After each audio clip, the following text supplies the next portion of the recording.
ndetse n'abari hanze muri bo mudukurikira kuri Facebook cyangwa se imbuga nkoranyambaga zacu, n'abandi barimo badukurikira kuri televiziyo, mwese ndabatumiye ndabararitse kandi kuza tukifatanya muri uyu mwanya mwiza kugira ngo tubashe kuganira ijambo ry'Imana no gusubiza bimwe mu bibazo mwabajije tutabashe kubonera umwanya wo gusubiza. Ndetse hari n'ibindi abantu barimo bakomeza kohereza nabyo, ndizera ko tuza kugira akanya ko kubisubiza.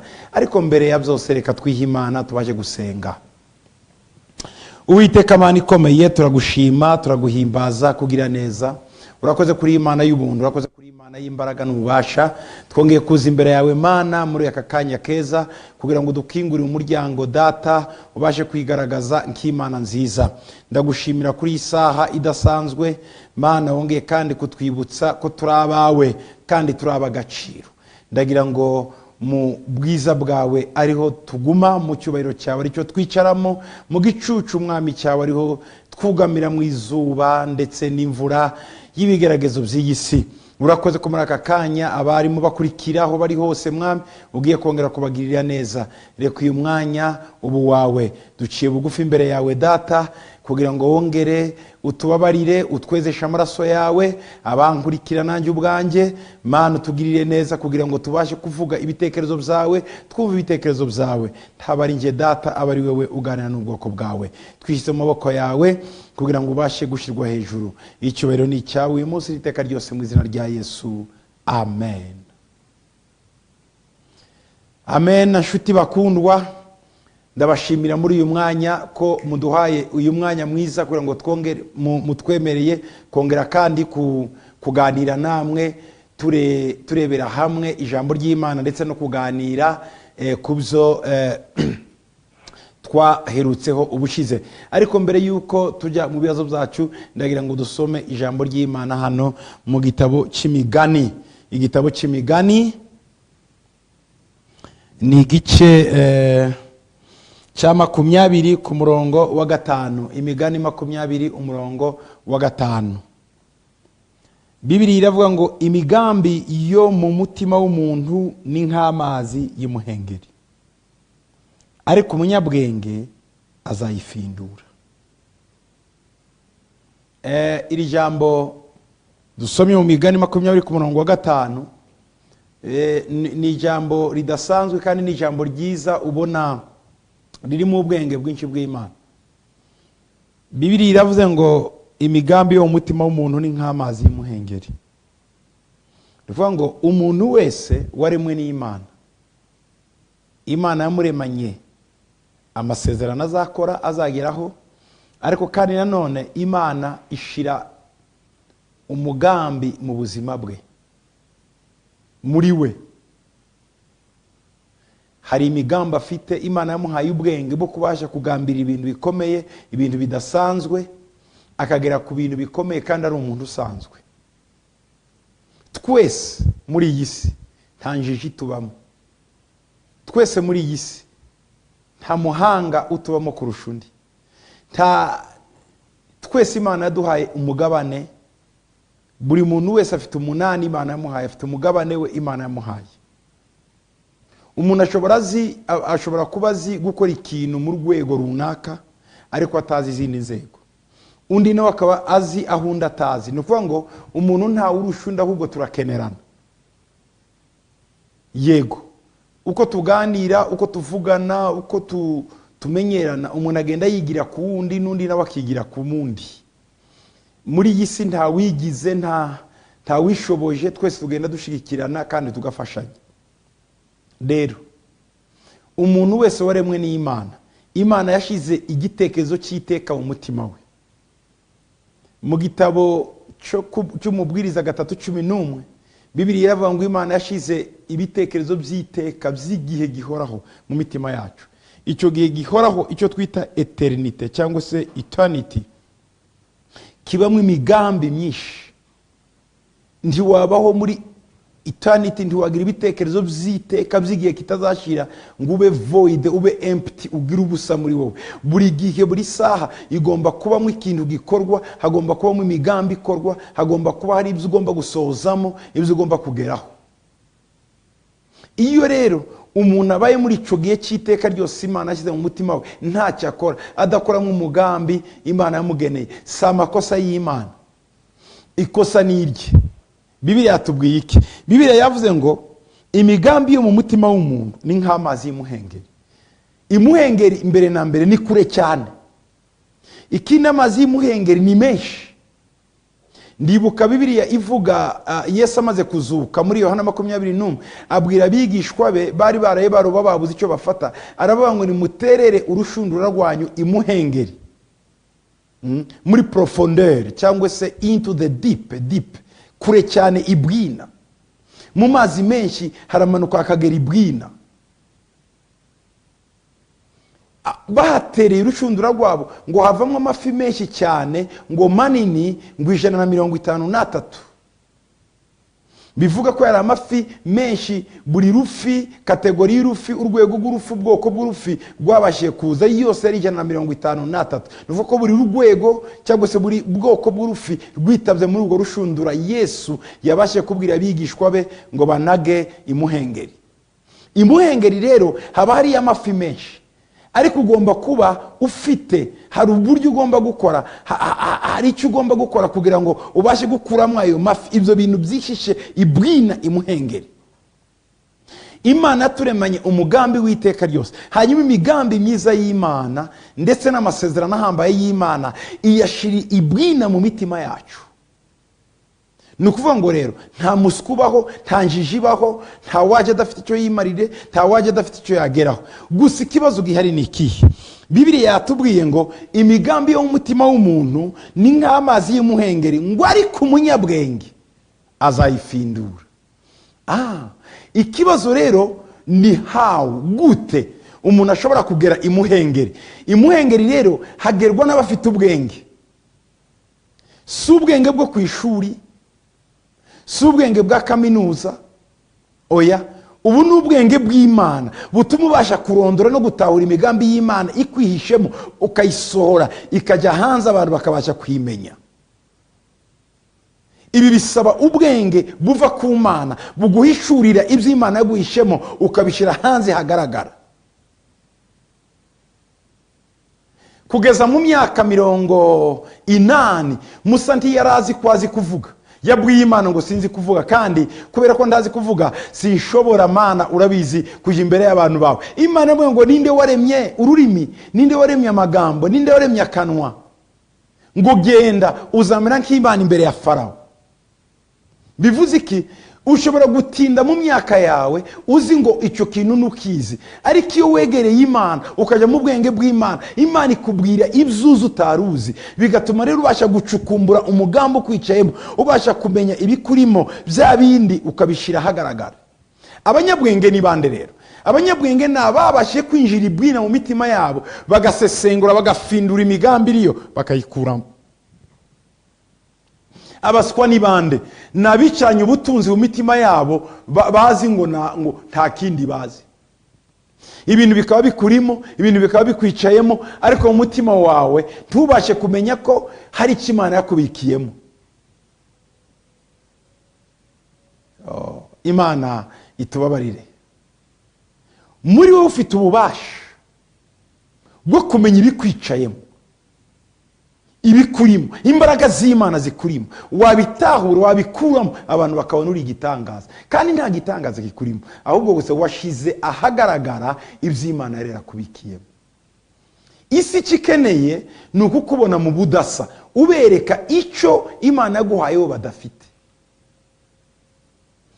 Icyo gihe rero uzaba uw'agaciro, kuko abantu bafite ibibazo kandi niwe ufite igisubizo, kandi igisubizo cyawe kiribwira mu mutima wawe. Ngo abanyabwenge babasha gufindura no gusesengura, gukuramo ibihishwe mu mitima yabo. Ngo umutima w'umuntu ni nk'inyanja, ni nk'imuhengeri, habikiyemo byinshi, ngo ariko umunyabwenge nubasha gukuramo ubwo butunzi.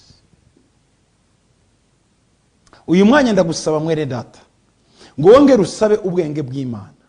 Imana ikumanure ibwina mu mutima wawe. Imana ikwereke impamvu yakuremye. Imana ikwereke icyo ugomba kumarira abantu. Imana ikwereke icyo ugomba kumarira sosiyete. Imana ikwereke icyo ugomba gukora kugira ngo abandi bahabwe umugisha, kuko aho hantu uri wahakura ibintu bikomeye, wahakorera ibintu bikomeye.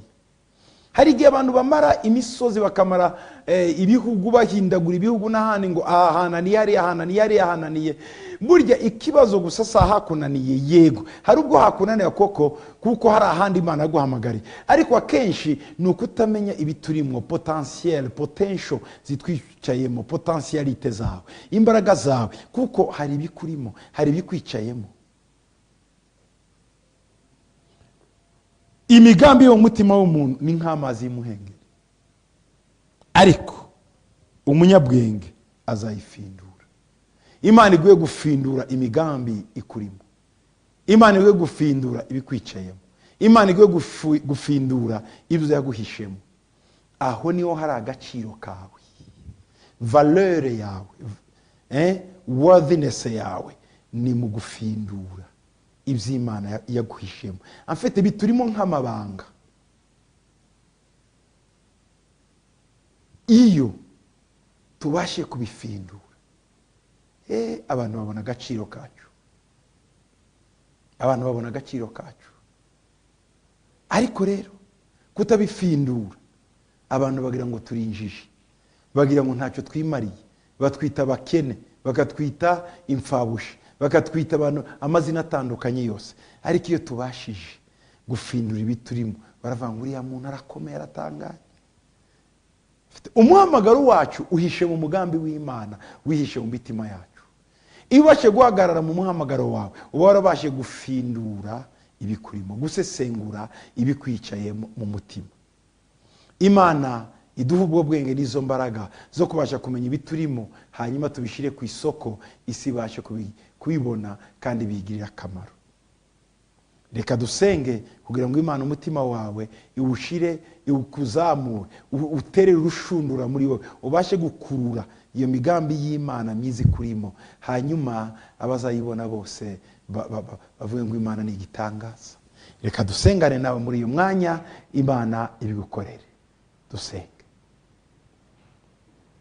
Uwiteka Mana ikomeye, Mana nziza, turagendera muri iri jambo ryawe ryo mu Migani 20:5 ko imigambi yo mu mitima yacu ari nk'amazi y'umuhengeri, ngo ari ku munyabwenge niwe wayifindura. Reka tubaje gufindura iyo migambi yose twicayemo yihishe bwina. Uyu mwanya dukoreye ku ijambo ryawe, dutereye urushundura imuhengeri y'imitima yacu kugira ngo tubaje gukurura imigambi myiza irimo, kuko ba Petero bakuriye amafi yari imuhengeri bakabasha kugira umugisha n'abandi bakanezerwa, ndetse abashonje bakarya uwo munsi nabo ubwabo bakarya.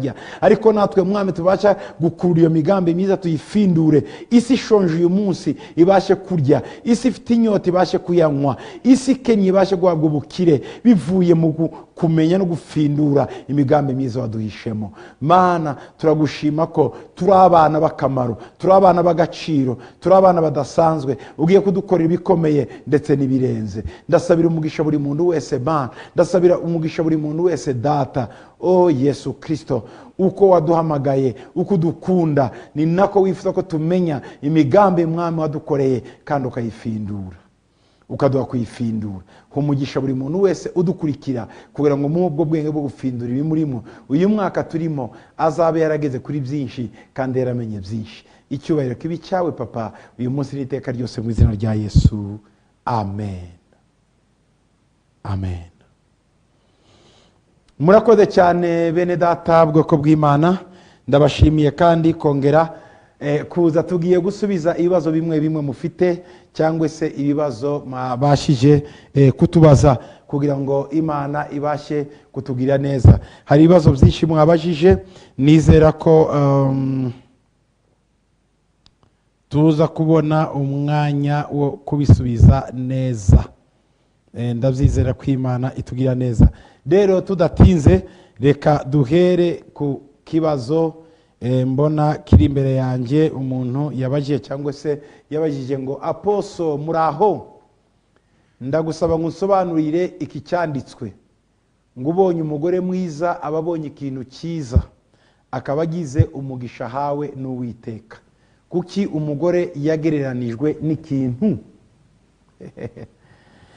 Iryo jambo ubajije riri mu gitabo cy'Imigani 18:22.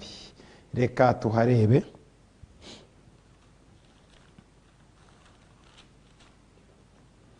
Imigani 18 ku murongo wa 22, Bibiliya yaravuga ngo ubonye umugore mwiza aba abonye ikintu cyiza, akaba agize umugisha ahawe n'Uwiteka. Mbere yuko nsubiza iri jambo ryawe ngo kuki umugore yitwa ikintu, reka nongere ku kindi gice, ku yindi verse, kundi murongo wo ku 19 Imigani ku murongo wa 14.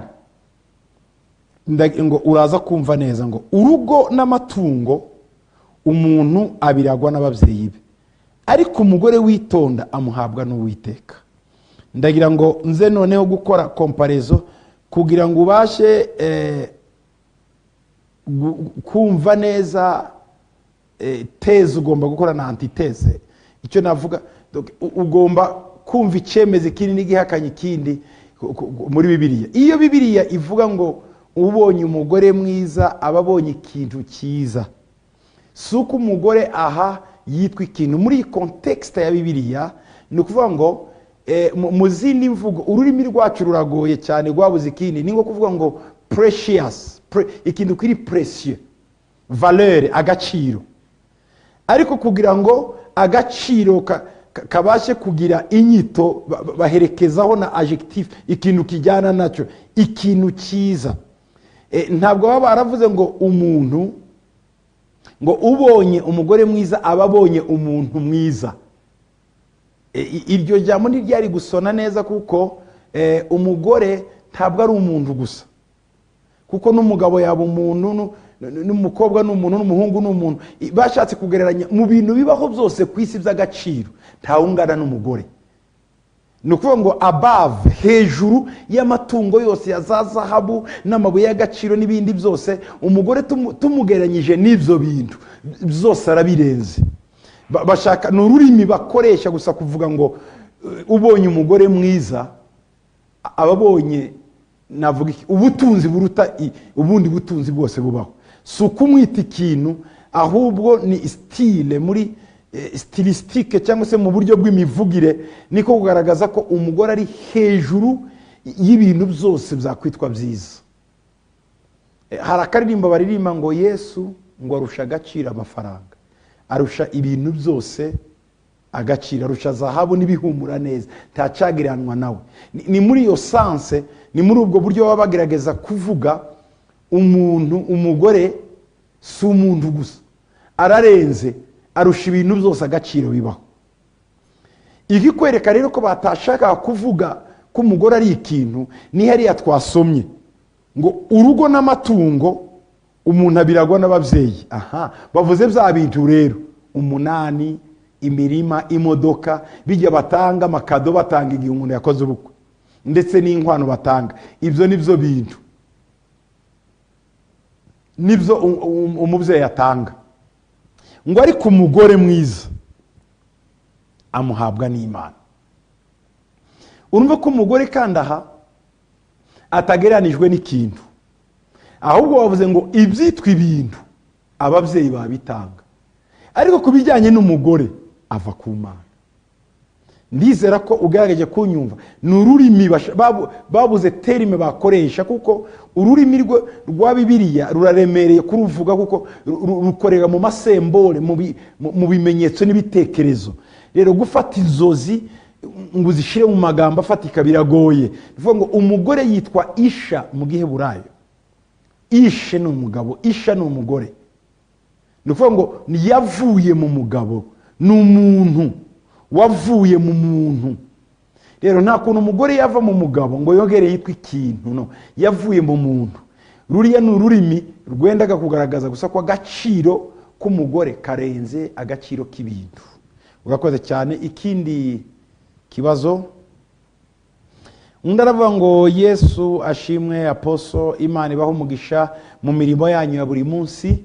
Nge nitwa Blandine, mfite icyifuzo, ndabasaba ngo munsengere ndusheho kubana n'Imana muri byose. Ikindi munsengere mbona akazi keza. Imana ibaho umugisha.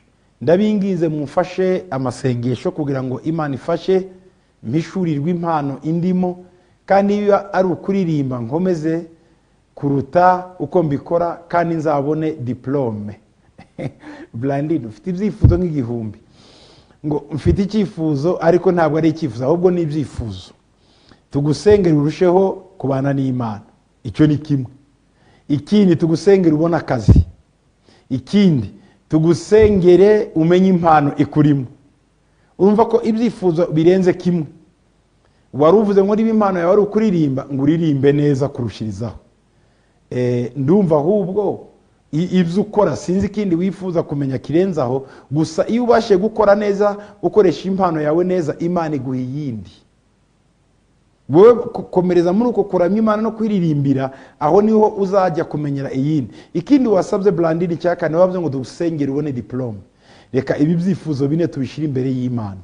Imana ndasabira Blandine kugira ngo umuhe akazi, afite icyo cyifuzo, umuhe diplome, umwereke ibyo agomba gukora, iyi mpano imurimo yo kuririmba imugeze ku zindi mpano. Ikindi sabira Blandine Mana ni ukukwegera cyane kurusha ibindi, agira ubusabane nawe kuruta ibindi byose. Ndamusabira gukomera muri wowe, ndamusabira Mwami kugendera muri wowe. Reka amahoro yawe n'ubuntu bwawe bibane nawe. Gawe Blandine umusubize, kandi ubutaha tuzabone ibisubizo mu izina rya Yesu, amen. Undi nawe arabaza ngo mwiriwe neza apotre, nitwa Etienne Kibagabaga, nagira ngo munsengere kuko numva ntameze neza, ndwaye umutwe. Amena, Imana ibahezagire. Urifuza kusengerwa Etienne, utuye Kibagabaga, urwaye umutwe.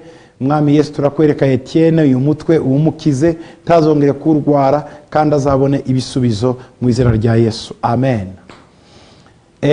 Pastor Yesu ashimwe, munsengere nzige nabuze minervale. Murakoze. Mwami Yesu ntiyavuze izina rye, ariko turamusabira ngo umuhe amafaranga y'ishuri kugira ngo azabashe kwiga kandi arangize neza. Uretse gusa amafaranga y'ishuri, ndamusabira n'ubwenge, kandi ndamusabira no kuzabona akazi arangije amashuri mu izina rya Yesu, amen. Nitwa Patrick, ntuye Igikondo. Ndagukunda apotre, Imana iguhe imigisha ikomeze kwagure. Urakoze Patrick kuba unkunda kandi ukaba utuye Igikondo, nanjye ndagukunze. Ubwo urumva nyine ko nta wanga urukundo, nanjye ndarukugaruriye. Imana iguhe umugisha Patrick. Yesu ashimwe, ni Ketia, afite imyaka 15, nagusaba kunsengera, ubu ngiye ku ishuri na frere wanjye. Imana izakomeze kuturinda, turabakunda cyane, Imana iguhe umugisha. Ketia ufite imyaka 15 na frere wawe mugiye ku ishuri, Imana ibarinde. Ndabasabira kurindwa n'Imana, Imana ibarinda amajya, ibarinda amaza, muzajye ku ishuri mugaruka amahoro. Imana bagiriye neza ku rukundo, mu nkunda nanjye ndabakunda. Yesu aguhe umugisha papa, uri umubyeyi w'urubyiruko, ntuhwema kutwubaka mu buzima bwa buri munsi. Isi ifite abantu nkawe, twazajya mu ijuru. Eva nkubwire, tuzajya mu ijuru kubw'amaraso ya Yesu, kubera gitwaza gusa. Ngewe ndabafasha ijambo ry'Imana rikabubaka, ariko ijuru rifite kubwo kwizera Yesu n'amaraso ya Yesu. Kandi muri iyi si hariho abantu benshi ndetse bandusha gukiranuka, ariko bavuga ijambo ry'Imana. Yego, ukomeze usengere nanjye mbe muri abo ngabo, ariko uzajyanwa mu ijuru n'amaraso ya Yesu. Yesu ashimwe papa, ndasaba munsengere, mfite inyatsi mu biganza byanjye. Ndasenga cyane ariko ntacyo ngeraho. Ni shafu, ndagukunda cyane. Shafu inyatsi iterwa n'ibintu byinshi. Rekame nko kubwira ibintu nka bitatu gusa. Ijambo rya mbere, inyatsi hari ubwo iterwa no kudatanga icyacumi. Kudatanga icyacumi cyangwa ukagira imyenda y'ibyacumi byinshi. N'amafaranga wayabona bati none inkura mu icyacumi si ndakena. Nanone utagikuramo wakomeza ukenya. Gutanga icyacumi bimara inyatsi. Icya kabiri, icyacumi giterwa nako inyatsi ziterwa n'umuvumo. Umuvumo wawe waratewe na so na mama, waratewe n'umushumba wawe, umuntu ufite autorité spirituelle kuri wewe, cyangwa se ubasha mu mwuka, cyangwa se waratewe na Satani ubwe, bitewe n'abantu be, abapfumu, abarozi, bakagusuka uwo muvumo, uwo nawo uzana inyatsi. Nukuvuga ngo kudatanga icyacumi, Satani, ndetse ababyeyi bawe bakuvumye, ikindi nanone inyatsi ishobora kuzanwa no kudakiranuka muri business zawe. Iyo udakiranuka ubeshya uca hirya no hino, satani yinjiriramo akagufata. Rero ibyo ari byo byose izo nyatsi zirimo ngiye kuzisengera, ariko ndaguha conseil ya mbere. Niba udatanga icya 10 wiyemeze kuzatanga icya 10 mu rusengero rwawe usengera. Niba utanarufite urebe urusengero uri hafi yawe, ugenda utange icya 10 kugira ngo ubashe guhabwa umugisha. Niba ari satani, niba ari ababyeyi bakuvumye, niba ari iki, ibyo ndabigusengera biragenda. Ariko niba ari kudakiranuka muri business, ndasaba ngo utange ukiranuke, inyatsi ziragenda. Ikindi nayo kizana inyatsi ni ukutubaka urusengero rw'Imana. Abisirayeli igihe cya Hagayi batubatse urusengero rw'Imana bagize inyatsi. Nubona ahantu barimo bubaka urusengero rw'Imana, participa nawe ugira ko utanga gato, Imana izaguheramo umugisha. Kuko urusengero nta n'Imana ikoranira n'abantu, ihera abantu imigisha. Iryo ni idirisha ry'Imana iha igihugu umugisha, iha abatuye ako gace umugisha. Urusengero ni ikintu gikomeye. Reka ngusengere rero shafe. Mana, imivumo yose yava kuri satani, yava ku bantu, yava ku barozi n'abandi bose, itera shafe kugira ngo agire inyatsi, ndayirukana mu izina rya Yesu. Niba mwama dutanga icyacu ndamusabiye imbabazi, ahere uyu munsi atangiye kubikora. Ikindi gusaba Mana nuko niba adakiranuka umwe gukiranuka mu nzira ze zose, abace kukiranukira ndetse no gutanga icya 10 neza mu buzima bwe. Ndamusabira shafu kuva uyu munsi icyo azakora cyose kizahabwa umugisha. Nkurekuriyeho umugisha w'Imana mu izina rya Yesu. Amen. Urakoze shafu. Yitwa Umutesi Alice. Ndashaka unsengere mbona akazi kameze gute Umutesi Alice? Ubundi mugomba no gupresiza urifuza akazi kameze gute. Ariko ngiye kugusengera ubona akazi. Akuzabona rero ntuzakange. Gusa ntuzakore mu kabare, ntuzakore mu maboîte de nuit, ntuzakore mu mayoga n'ibindi. Uzakora akazi keza, ntuzakora akazi k'uburaya n'ibindi. Ngiye kugusengera Imana igwa akazi keza. Mana, ndasabira Umutesi Alice akazi keza. Kamuhesha icyubahiro nawe akaguhesha icyubahiro. Kamuhesha umugisha nawe akakunezeza. Mu izina rya Yesu. Amen. Yesu ashimwe Apostle, ndagukunda cyane. Inyigisho zawe ziranyubaka cyane. Mfite icyifuzo unsengere, mama wanjye ararwaye. Witwa nde? Sinzi uriwe. Ubundi ujye gerageza mutanga amazina yanyu kugira ngo mbashe kumenya uko mbasengera. Ndasabira mama wawe Imana mukize muri uyu mwanya mu izina rya Yesu Kristo mwami wacu. Amen. Yesu wacu washimwe cyane, ndagusabira umugisha cyane kubw'ijambo ry'Imana utugezaho. Impuguro utanga ufite ubwenge bw'Imana ikomeze guha imbaraga. Numvise ubuhamya bw'intambara warwanye muri 2017, sanga zihuye n'izanjye.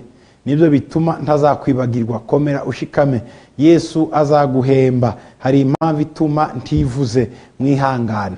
Urakoze kutivuga, ariko intambara wahuye nazo nawe pole, nguhaye pole nanjye nahuye nazo. Urakoze kumpa pole. Twese dukomezanye rero. Bibiliya iravuga ngo mumarane agahinda mubwirana ayo magambo. Ayo majambo nawe agukomeze nawe agufashe. Muri Yesaya 40 ku murongo wa mbere ngo mubwirane ibyururutsa imitima. Imana yururutse umutima wawe nawe kugiriye neza. Imana umugiriye neza nawe umufashe, umukize ibikomere n'ibibazo yaciyemo. Twese twaciye mu ntambara, ariko ukomeze utuvura, udusana, utwereka ikindi cyerekezo mu izina rya Yesu. Amen. Yesu ashimwe. Nafashwe cyane n'igiterane mwari muri kwigisha abajene couple, none abamaze irenga 5 muzatuganiriza ryari ko tubikeneye cyane. Ni Angelique. Urabona ko wanatirisheje Angelique. Cyari cy'abajene b'imyaka bari munsi y'imyaka 5, none waragikurikiye. Banza wihande ko wakurikiye bitari ibyawe. Anyway, icyanyu kirari namwe Angelique. Imana ikugiriye neza. Namwe turagerageza, turimo turagenda buhoro buhoro. Reka duhere hasi twubaka, hanyuma tuzamuka. Ubutaha n'abafite imyaka 5 kuzamura tuzayibagezaho, ariko namwe murahishiwe. Imana iba umugisha Angelique. Yesu ashimwe. Dadi, nitwa Bianca. Nifuzaga ko mwampa rendez-vous mukansengera by'umwihariko. n'abashatse kenshi ngo musengere nkababura. Imana iduhana umugisha. Bianca, ndagusengera mbere yuko ubonana nanjye muri rendezvous, reka ngusengere ahubwo uzaje kubana nanjye ufite amashimwe. Ubundi wavuze icifuzo nawe kumbona ntacyo bivuze. Bibiliya iravuga muri Zaburi 107:20 ngo yohereza ijambo rye rikabakiza. Reka Imana yohereza ijambo aho uri gukora icyo gitangaza. Ushobora kutambona cyangwa ushobora kumbona, ariko icyangombwa nuko ngiye kugusengera Imana ikazagukora igitangaza. Uri kumwe na Yesu aho uri Bianca. Mana ndagusaba ngo Bianca umukore igitangaza. Rendezvous yabuze iwanjye ntayiburi wawe. Ndasaba ngo umukoreho mu izina rya Yesu, muhindura amateka, tuzahura umunsi umwe afite amashimwe. Amen. Papa, wansengeye nkabona akazi keza, maze senka ntakora. Lilioza imyaka 5 udakora, ni ibibazo. Mana ibuke Lilioza umuha akazi keza muri imyaka 5, azatanga ubuhamya mu minsi iri imbere. Bona akazi keza gahesha Imana icyubahiro, nawe kaguhesha umugisha mu izina rya Yesu. Yesu ahabwe icyubahiro. Nsengera Imana ifashe kwiga kwanjye. Ndi William Ikanombe. William, ndagusabira kwiga neza, Imana ikugirire neza, Imana igufashe mu izina rya Yesu, iguhe ubwenge, iguhe minervale, school fees n'ibindi byose, uzatera imbere. Apostle, ndakwemera, ndagukunda kandi nkikizwa amagambo yanyu, namwe muyagize uruhare ku nkomeza pe. Be blessed, man of God. This is Fred. Fred, may the Lord bless you. Urakoze cyane Fred ko nabashe kuba umuyoboro wo kukugirira neza. Fred, umva nanjye rero, niba naraguhaye amagambo akagufasha gukomeza, Fred nanjye uzusengera, pura n'ibigeragezo byinshi, nibazo byinshi, nkura n'ibindi, ukomeza ijambo ry'Imana rizakumbamo. Usengera ibintu bitatu. Usengere Imana ikomeze impe ijambo ryayo, impe guhishurika kwayo, impe no kwera mu buzima bwanjye. Ndifuza kugendana n'Imana, kwera kuva ku Mana, kugira ngo mbe icyitegererezo cyabeshye. Fred, Imana igumugisha. Yesu ashimwe mukozi w'Imana. Nemera kuyoborwa n'umwuka w'Imana, kandi ntacyo wasaba Imana ngo ikikwime. Mbabarira, ndakwinginze unsengere, usabire Imana impe umugabo bitarenze uku kwezi kwa mbere. Murakoze. Reka dufatanye gusenga. Hajya dusigaranye iminsi ngaho. Uyu munsi turi ku matariki 20 nangahe narindwi. Ubwo dusigaranye iminsi ngahe? 8 9 30 iminsi 4. Voilà, Lazaro yavuye mu mva afite iminsi 4. Ndabizi ko nawe wava muri iyo mva y'ubuseribateri mu minsi 4 si myinshi. Uwo muhunga ko ari ndamuhamagara mu izina rya Yesu, uyu munsi batangire kukwiruka inyuma, iminsi nuzaba wazanye igisubizo. Mana, ndasaba ngo mukorere igitangaza, abone umugabo bitarenze iminsi 4 mu izina rya Yesu Kristo w'i Nazareti. Ndasaba ngo Mana, umugabo we yihishe aho aryamye hose, umwijima umugose, mutwikurure, abone uyu mukobwa utambwiye izina rye, ariko ahari hose uzamubona. Wakuye Lazaro mu mva gize iminsi 4, iminsi 4 wamukorera ibitangaza.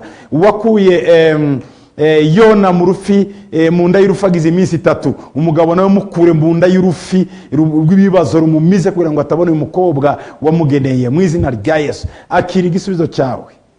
Amen. Nitwa Patrick. Ndabasaba ko mwansengera nkabona abana, ngakingurirwa n'imiryango y'amafaranga. Murakoze, turabakunda. Murakoze kunsabira guhabwa abana n'imigisha. God bless you. Amen. Patrick, abana b'abahungu n'abakobwa Imana ibaguhe. Bibiliya iravuga muri Zaburi 127:5 ngo abana ni ingororano iva ku Uwiteka. Nawe habwa iyo ngororano mu izina rya Yesu. Iyo ngororano yakire yo guhabwa abana. Ikindi, tuhabwa amafaranga Patrick, uhabwa akazi kaguha amafaranga. Kuko amafaranga wayabona ubunyineje gashira, ariko Imana iguha imirimo, iguhe business, iguhe ikintu gituma amafaranga ahora iwawe. Ataravuga gusa ngo uyu mwanya ngusengere, kuko nshobora kugusengera umuntu akaguha 1000, ayo ni amafaranga. Umuntu akaguha 5, ayo ni amafaranga. Ndagusengera ngo ubone igituma uhora ubona amafaranga. Imana ibikugirire. Apotre, turagukunda na madamu wawe cyane Kimihurura. We love you. God bless you. Abakimihurura murankunda.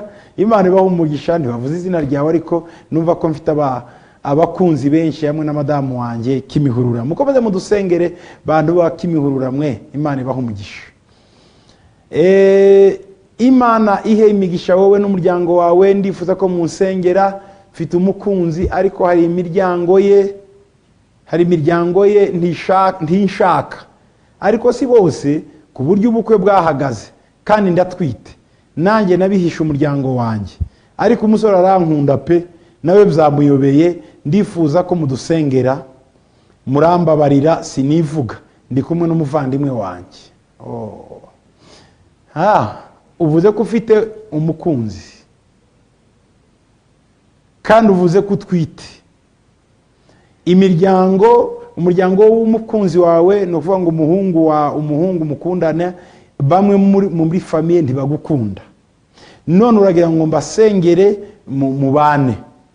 Umva rero, ntiwavuze izina ryawe kubera impamvu z'umutekano wawe wicaranye n'umuvandimwe wawe, ndagira ngo mbanze guha inama. Ese nsenge ngo akurongore uyu munsi, cyangwa nsenge ubanze ubabarirwe? Yaguteye inda, ntimurakora ubukwe, icyo ni icyaha. Banza ugende murebe umupasiteri cyangwa se padiri, biterwa naho usengera, ugende uce bugufi, musabe imbabazi, mubanze mutungane n'Imana. Hanyuma nimara gutungana n'Imana, icyo cyifuzo cyo gusengera imiryango nacyo kiraza gusengerwa kugira ngo imiryango ikwakire. Ariko niba umuhungu agukunda nawe ukaba umukunda, ndetse mukaba mwarakubaganye, ukaba ufite umwana, uwo mwana si impanuka imbere y'Imana, afite umugambi mwiza imbere y'Imana, ariko uburyo yajyemo yaciye mu mategeko atari ay'Imana.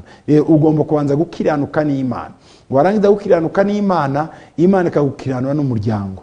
Ariko ubwo bukwe bwo uko byagenda kose, Imana numara gutungana nayo izabuguha. Icyo nagusabira gusa, ndagusabira ubu gushaka Imana cyane, hanyuma nayo izakora ibindi. Imana iguhe umugisha. Muri aho nitwa Samu, nagiraga ngo mbasabe musengera Imana impa ubwenge no kumenya, nzabashe gutsinda neza mu ishuri. Murakoze. Sam, Imana iguhe ubwenge, Imana iguhe kumenya, kandi uzabe mu ba mbere ntuzabe mu ba nyuma. Ndadeklara uyu mwanya kuri we kutazongera kumurizo, ahubwo uzaba umutwe, mu izina rya Yesu, amen. Yesu ashimwe cyane kabisa. Uri umuntu w'umugabo cyane, n'icyuzuzo, ndagukunda cyane. Cyuzuzo. Imana iguhe umugisha Cyuzuzo. Nanjye ubwo ngusubije urwo rukundo nkunda, ndagukunda. Yesu ashimwe. Nitwa Samuel, ndagira ngo unyingingire Imana imfashe inkure mu isayo y'ibyaha mbamo, ngaruke mu nzu y'Imana. Samuel, ugize neza. Iyo migozi ikuboshye mu izina rya Yesu, iyo migozi y'isayo y'ibyaha ituma utagaruka mu busabane bwawe n'Imana no mu nzu y'Imana, ndayisenya uyu munsi mu izina rya Yesu. Karandi ikomoka kuba iwanyu, basokuruza bawe, inshuti zawe, ibyaha bijya byose bituma udatera imbere y'Imana, ndabikuraho. Iyo migozi ndayicagagura, ndayinyeganyeza mu izina rya Yesu. Va ibuzimu ry'ubuntu mu izina rya Yesu. Reba, gana mu nzu y'Imana, ugende uce bugufi, wicare, wigishwe, ukurikize icyo Imana ikubwiye biciye mu nzu yawe n'abapasiteri na Bibiliya, ijambo ry'Imana. Kuva uyu munsi Samuel, ubohoke. Bonsoir. Imana iguha umugisha iteka ryose. Nakunze cyane uko wigisha ukaburiza abantu kwanga icyaha. Kunda ko ubivuga utajenjetse, byatumye ngukunda cyane, kandi ndifuza ko wazansengera. Ni Felicite wanditse iyo message, mvuga ko kunda uburyo wigisha kwanga icyaha, nkeneye rwose ko unsengera. Urakoze cyane Felicite, Imana yahabwa icyubahiro. Ntitwareka kukivuga kuko turi abantu kandi tubibamo, rero tugomba kwiga no kubyigisha ukuntu tugomba kubivamo. Bibiliya iravuga mu Baheburayo igice cya 14 ku murongo wa 12 ngo mubane n'abantu bose amahoro, ngo kandi mushake gukiranuka, ngo atari byo ntimuzabona Imana. Mushake kwera, atari byo ntimuzabona Imana. Urumva rero nta kuntu twazabona Imana turi mu byaha, tugomba kubyigisha. Felicite, Imana iguhe umugisha, ikugiriye neza. Ndagusabira mu izina rya Yesu Kristo, Imana ikugiriye neza mu buzima bwawe, iguhindura amateka. Amen. Yesu ashimwe. Apotre, ndabakunda ukuntu muhora museka, museka ni impano nkwifuriza iherezo ryiza kandi nkwifuzaho kujya uza tukatangirana kuramya no guhimbaza mu iteraniro rya mbere kuko biranshimisha. Nitwa Dafe, ariko Dafe ubuzi iyo mvuye Dafe mba ndi mu bintu igihumbi mvuye kubwiriza ahandi mba nazindutse mu bindi, ariko Dafe wewe komeza uramye kandi ujye umfasha. Hari impamvu burya ituma ntazinduka cyane Dafe, mba afite ibintu byinshi ariko nanjye ndabyifuza. Hari nubwo burya mba ndahantu ndimo nanjye ndamya namwe kuko birashoboka ko aho mba ndimo mbakurikira kuri televiziyo niki, ariko kubana namwe bizagushimisha. Urakoze Dafe. Mwiriwe pastor, ndagukunda watumye nkura mu mwuka kubera wowe, noneho unsengera Imana imbe ubwenge kandi mbe minervale yo kwiga icyiciro cya kabiri cya kaminuza ni Didas. Nurangiza unyatureho amagambo ushatse. Ndakwaturaho ubwenge, ndakwaturaho gukomera, ndakwaturaho kubona iyo minervale, ndakwaturaho kuzamuka. Ubuzima bwawe Didas ntuzabimbwa, uzaba umugabo, uzaba umuntu ukomeye kandi uzabirebesha umugisha. Apotre n'ukuri iyo wigisha Bibiliya uranyura cyane kwa uzima ku buzima bwa buri munsi. Urakoze cyane. Nitwa Salvatore urakoze, nta kindi nakongeraho. Ndakunda cyane papa wacu, Imana iguha umugisha mwinshi. Hari byinshi tukwigiraho kandi uri umugisha kuri njyewe. Niyo nkubonye gusa utaravuga umutima wanyu uranezerwa ni Berna. Berna Imana iguha umugisha cyane. Urasa na abandi bari bagiye Emmaus babagabo babiri ngo ubwo baganiraga bari kumwe na Yesu batabimenye ngo imitima yabo yarakera nezerwa. Mu by'ukuri hari impamvu umutima w'umuntu cyane uko uba uhuye n'ijambo rizima ry'Imana. Burya ijambo ry'Imana rituma imitima yacu iba mizima. Mu gitabo cy'Imigani Bibiliya iravuga ngo nkuko amazi akonje amanuka ku mutima wahagira, ngo niko n'ijambo ryiza rinezeza imitima yacu. Umukozi w'Imana usengere ndasambana ni Claudine. Claudine, Imana ikubohore. Uwo ni umugozi ukomeye cyane, uwo ni umugozi abantu benshi baguyemo, ba Dawudi n'abandi, ariko igihe cyarageze bawikuramo bakorera Imana. Humura nawe biraza gushoboka, Imana izabigukuramo. Claudine, Imana igukure muri ubwo busambanyi, igukure muri ubwo guheheta kandi kubabarira. Muri abo Apostle ndagira ngo munsengere, maze imyaka 4 ndwaye kuguru. Murakoze, Imana ibahe umugisha. Ni Anita.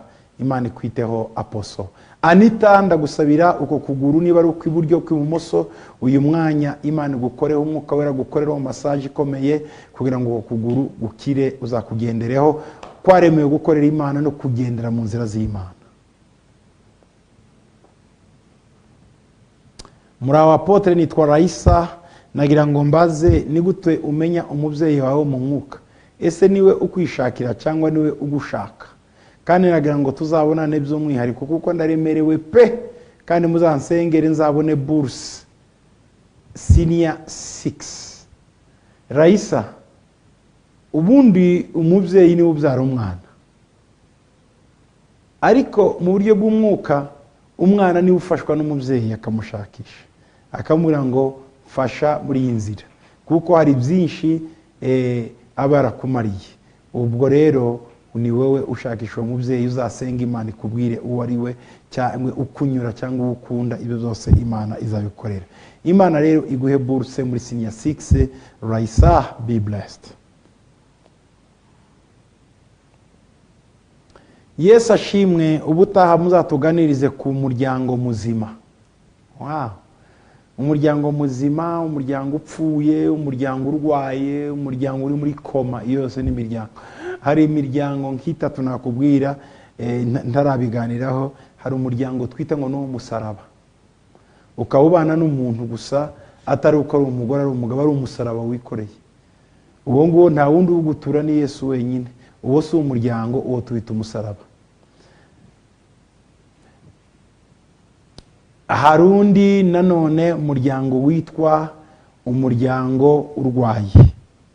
Necessairement si umuryango w'umusaraba, ariko ni umuryango cyane cyane umuryango w'umusaraba ni ahantu umugore n'umugabo umwe yihanganira undi gupfa, umwe akica undi agihagaze kandi agatinya kuva mu rugo. uwo ni umusaraba.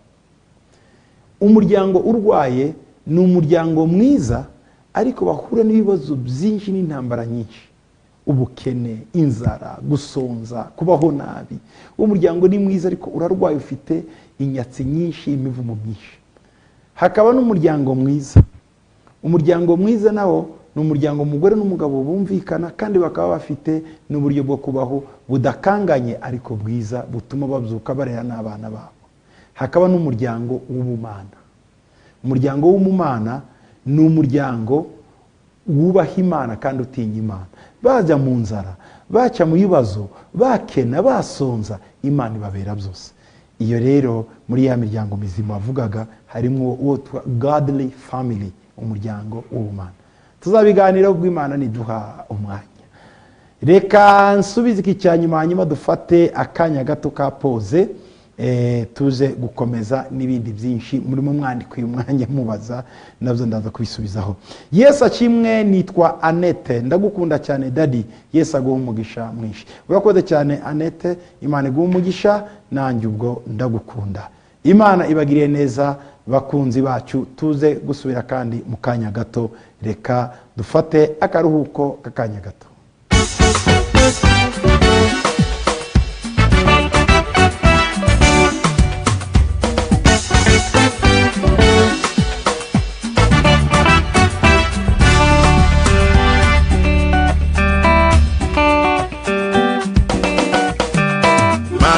Isengesho ryanjye manarebaga hina kanjye, icyo nkwingingira nuko bene wacu batizwa.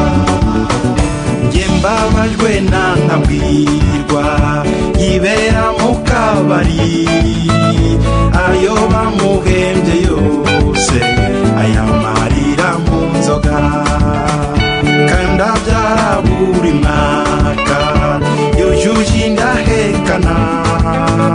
Mbabajwe n'ibyo bibondo biziza ubusinzi bwawe. Ntabwirwa we wari umusore mwiza w'imfura, none inzoga zagutwaye umutima. Ntabwirwa ntugira kabiri ku kazi, uyu munsi wakoze ejo bakwirukanye. Kubera iki? Kubera inzoga. Amenyo yagushize mu kanwa, uzira amacupa mu kabari, wirirwa mu kabari ugakararamo. Umugore wawe mwiza waramumugaje, umukubita igitondo ukamukubita umugoroba. Wamukuye iwabo ari umwari, nta nguvu n'imwe afite. Nubwo wamumugaje rwose, ubumuga bwe niwe ushugurikira urugo. Amenya ubuzima n'imibereho y'abana, niwe utunze urugo wenyine kandi mwarabyaranye. Ntabwirwa utaha usaba inyama, nta n'ay'imiteja wasize mu nzu. Ufite imyenda hose, wihisha abantu bose. Naraguhanuye, narakubwirije, ariko wanze kumva. Ntabwirwa urambabaje, upfuye uhagaze. Ntabwirwa yo, ntabwirwa ntabwo ari wowe gusa umbabaje, mbabajwe na bene wacu bameze nkawe. Mana umva isengesho ryanjye, Mana umva isengesho ryanjye, manarebaga hina kanjye, icyo nkwingingira nuko bene wacu batizwa. Mana umva isengesho ryanjye, manarebaga hina kanjye, icyo nkwingingira nuko bene wacu batizwa.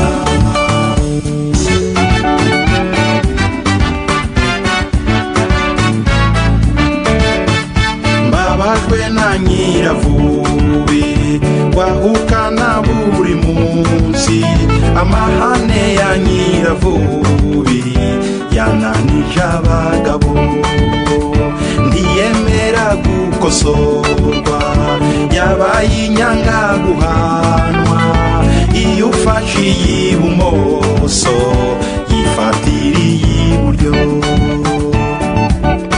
ikibazo gikomeye ugira nyiravubi nuko utemera gukosorwa ntabwo wemera icyaha cyawe, uri inyanga guhanwa.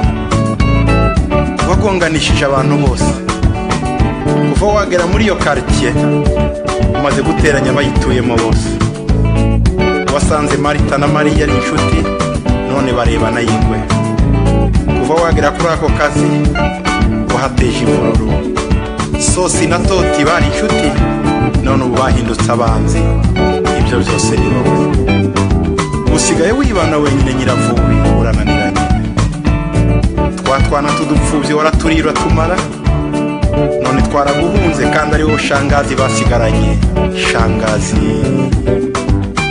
umaze kunanirana, wananiye abagabo 5, none n'amahoro nawe muratanye. Birakabije shangazi. Muri buri rugo uhasiga abantu, wicisha umugabiza abo wibyaye ntubakunda. Nyiravubi ntabwo ari we gusumba abandi. Mbabajwe na bene wacu bameze nk'abo. Mana umva isengesho ryanjye, reba agahinda kanjye.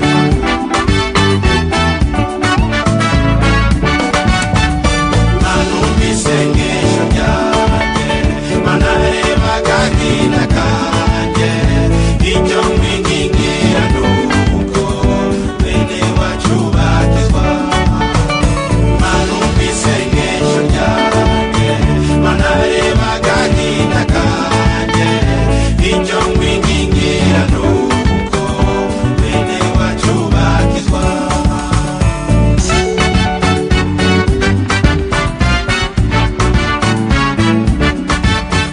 Secyaro na Kecuru bicaye mu mazabira, urugo rwabo rwari rwiza none rurasenyutse.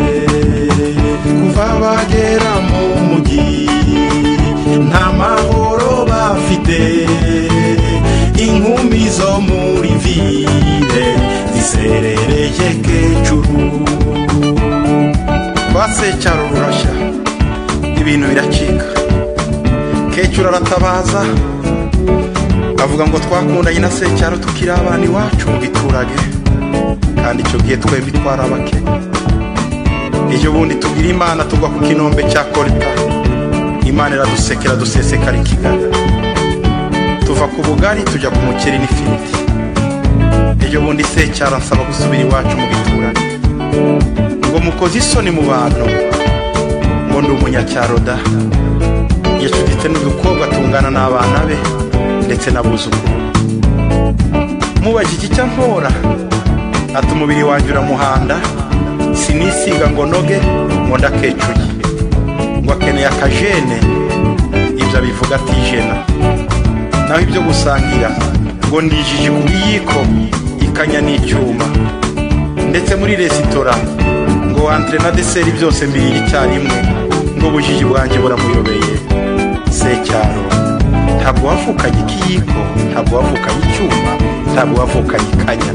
Nawe wabyigiye i Kigali, babarira Kecuru nibura ubimwigisha. Naho ibyo gutamba ngo ndamubabaza, ngo akenda kwiyica, ngo ajya ibumoso nkajya iburyo, yajya imbere kajya inyuma. Ambujije amahoro ngo nsubire mu cyaro, kugira ngo arongore abajene bagezweho.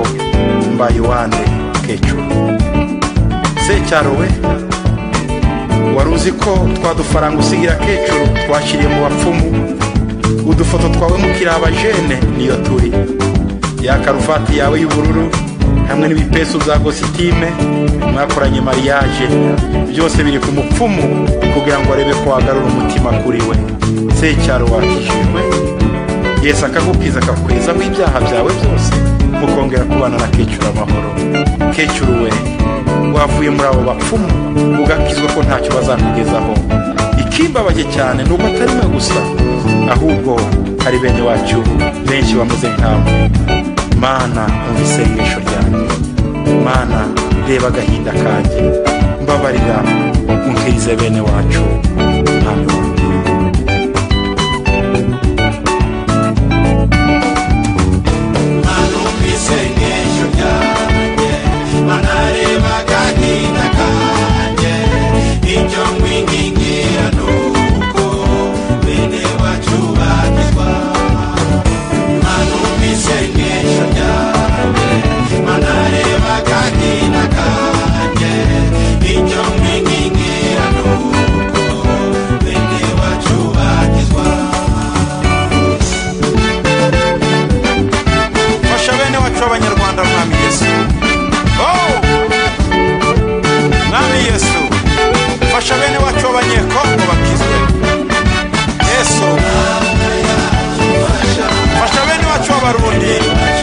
bakizwe bafashe mwana bana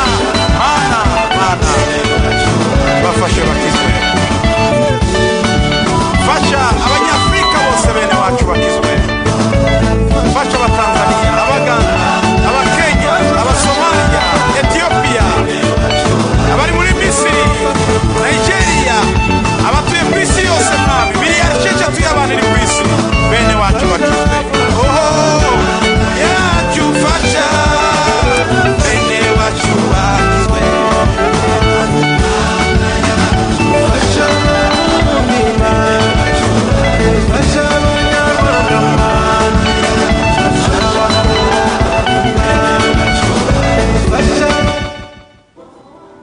mana yacu fasha bene wacu bakizwe. Iyo ni indirimbo twakomeje kuririmbana namwe muri uyu mwanya. Fasha abanyarwanda bakizwe, fasha abanyafurika bakizwe. Iyo ni indirimbo n'abahimbiye yavugaga ku buzima abantu batuyemo muri societe, inkuru z'impamo nagiye mpura n'abantu batandukanye, ibibazo bafite muri societe, nibyo byatumye mpimba iyo ndirimbo. Ariko mubona avugaga bamwe bamaze gukizwa, niyo mpamvu nzabahimbira mu minsi iza iri imbere iyindi ivuga noneho ko bakijijwe, ba Secyaro bakijijwe, ba Nyiravubi bakijijwe. Ibyo ngibyo nabyo tuzabikoraho, Imana ibaho umugisha. Nitwa nyina w'umuntu unsengere mbona akazi, turagusengeye Imana ikaguhe. Mwiriwe, nitwa Amandine, nukuri ijambo ryanyu riratunyura, nagira ngo munsengere mbyarambazwe munsengere, murakoze. Ndagusengeye Amandine, Imana iguhe umugisha, uzabyare neza kandi Imana ikwibuke. Yesu ashimwe. Aposo n'indungutse munsengere, Imana impindura amateka, impe permis. Ndungutse habwa permis mu izina rya Yesu, n'amateka yawe ahinduke. Yesu ashimwe. N'imbabazi ndifuza igishoro cyo gucuruza, murakoze. Imana itanga, Bibiliya iravuga ngo niyo itanga imbuto ikaziha umubibyi kugira ngo abashe kubibaza asarure. Igishoro n'imbuto, Imana nawe iguhe iyo mbuto. Yesu ashimwe. Mubyeyi mwiza, njye mfite icyifuzo cyo kubasuhuza mukandamburaho ibiganza. Nukuri urumugisha kuri benshi, nanjye ndimo. Imana ikomeze kukwagura kandi igendane nawe, amen. Nitwa Francine niyo nkuru. Francine niyo nkuru, reka ngushire ikiganza wakire mu izina rya Yesu Kristo. Imana mushize ikiganza Francine niyo nkuru muri uyu mwanya, ndasaba ngo mugiriye neza kandi ikiganza mwami kimuhindura amateka mu izina rya Yesu Kristo mwami wacu, amen. Yesu ashimwe. Dadi wanjye, ndifuza ko mwansengera, kunda kutigirira icyizere, nkagira ubwoba bwinshi iyo ngiye gukora, kandi Imana inkomeze mu mbaraga zayo. Imana ibahe imigisha. Nitwa Uwase Asa. Uwase Asa, mu izina rya Yesu ndasaba ngo igituma utigirira icyizere kiveho. Niba ari na karande aho wavukiye, uko warezwe, aho wabaye, aho waciye hose, bituma utigirira icyizere, cyangwa abantu wowe nabo bakudekuraja bigatuma ugenda ufite icyizere mu buzima bwawe, turagikuraho mu izina rya Yesu. Yesu ashimwe. Aposo nabasaba ko mwatubwira icyo ijambo riri muri Yesaya 41 rishatse kuvuga. Murakoze. ni Emmanuel, may God bless you. Yesaya 41 hari umurongo, hari igice, urumva sinzi byenda ko hari icyo wibagiwe gushiramo, kuko Yesaya 41 yose ivuga gukomera kw'Imana n'intege nke z'abantu. Sinzi rero igice wifuje ko twavugaho mu by'ukuri. Ni igice kirimo ihumure kw'Imana ikomeye, izadufata ukuboko, izadukomezana, kirimo amasezerano menshi y'Imana ngo nduwiteka Imana yazagufata ukuboko kw'iburyo, kubwira ati witinya ndagutabaye, ntutinye kuko ndi kumwe nawe, ntugihebe kuko ndi Imana yawe, nzanye gukomeza n'iboko, nzagutabara. Rero sinzi anyway,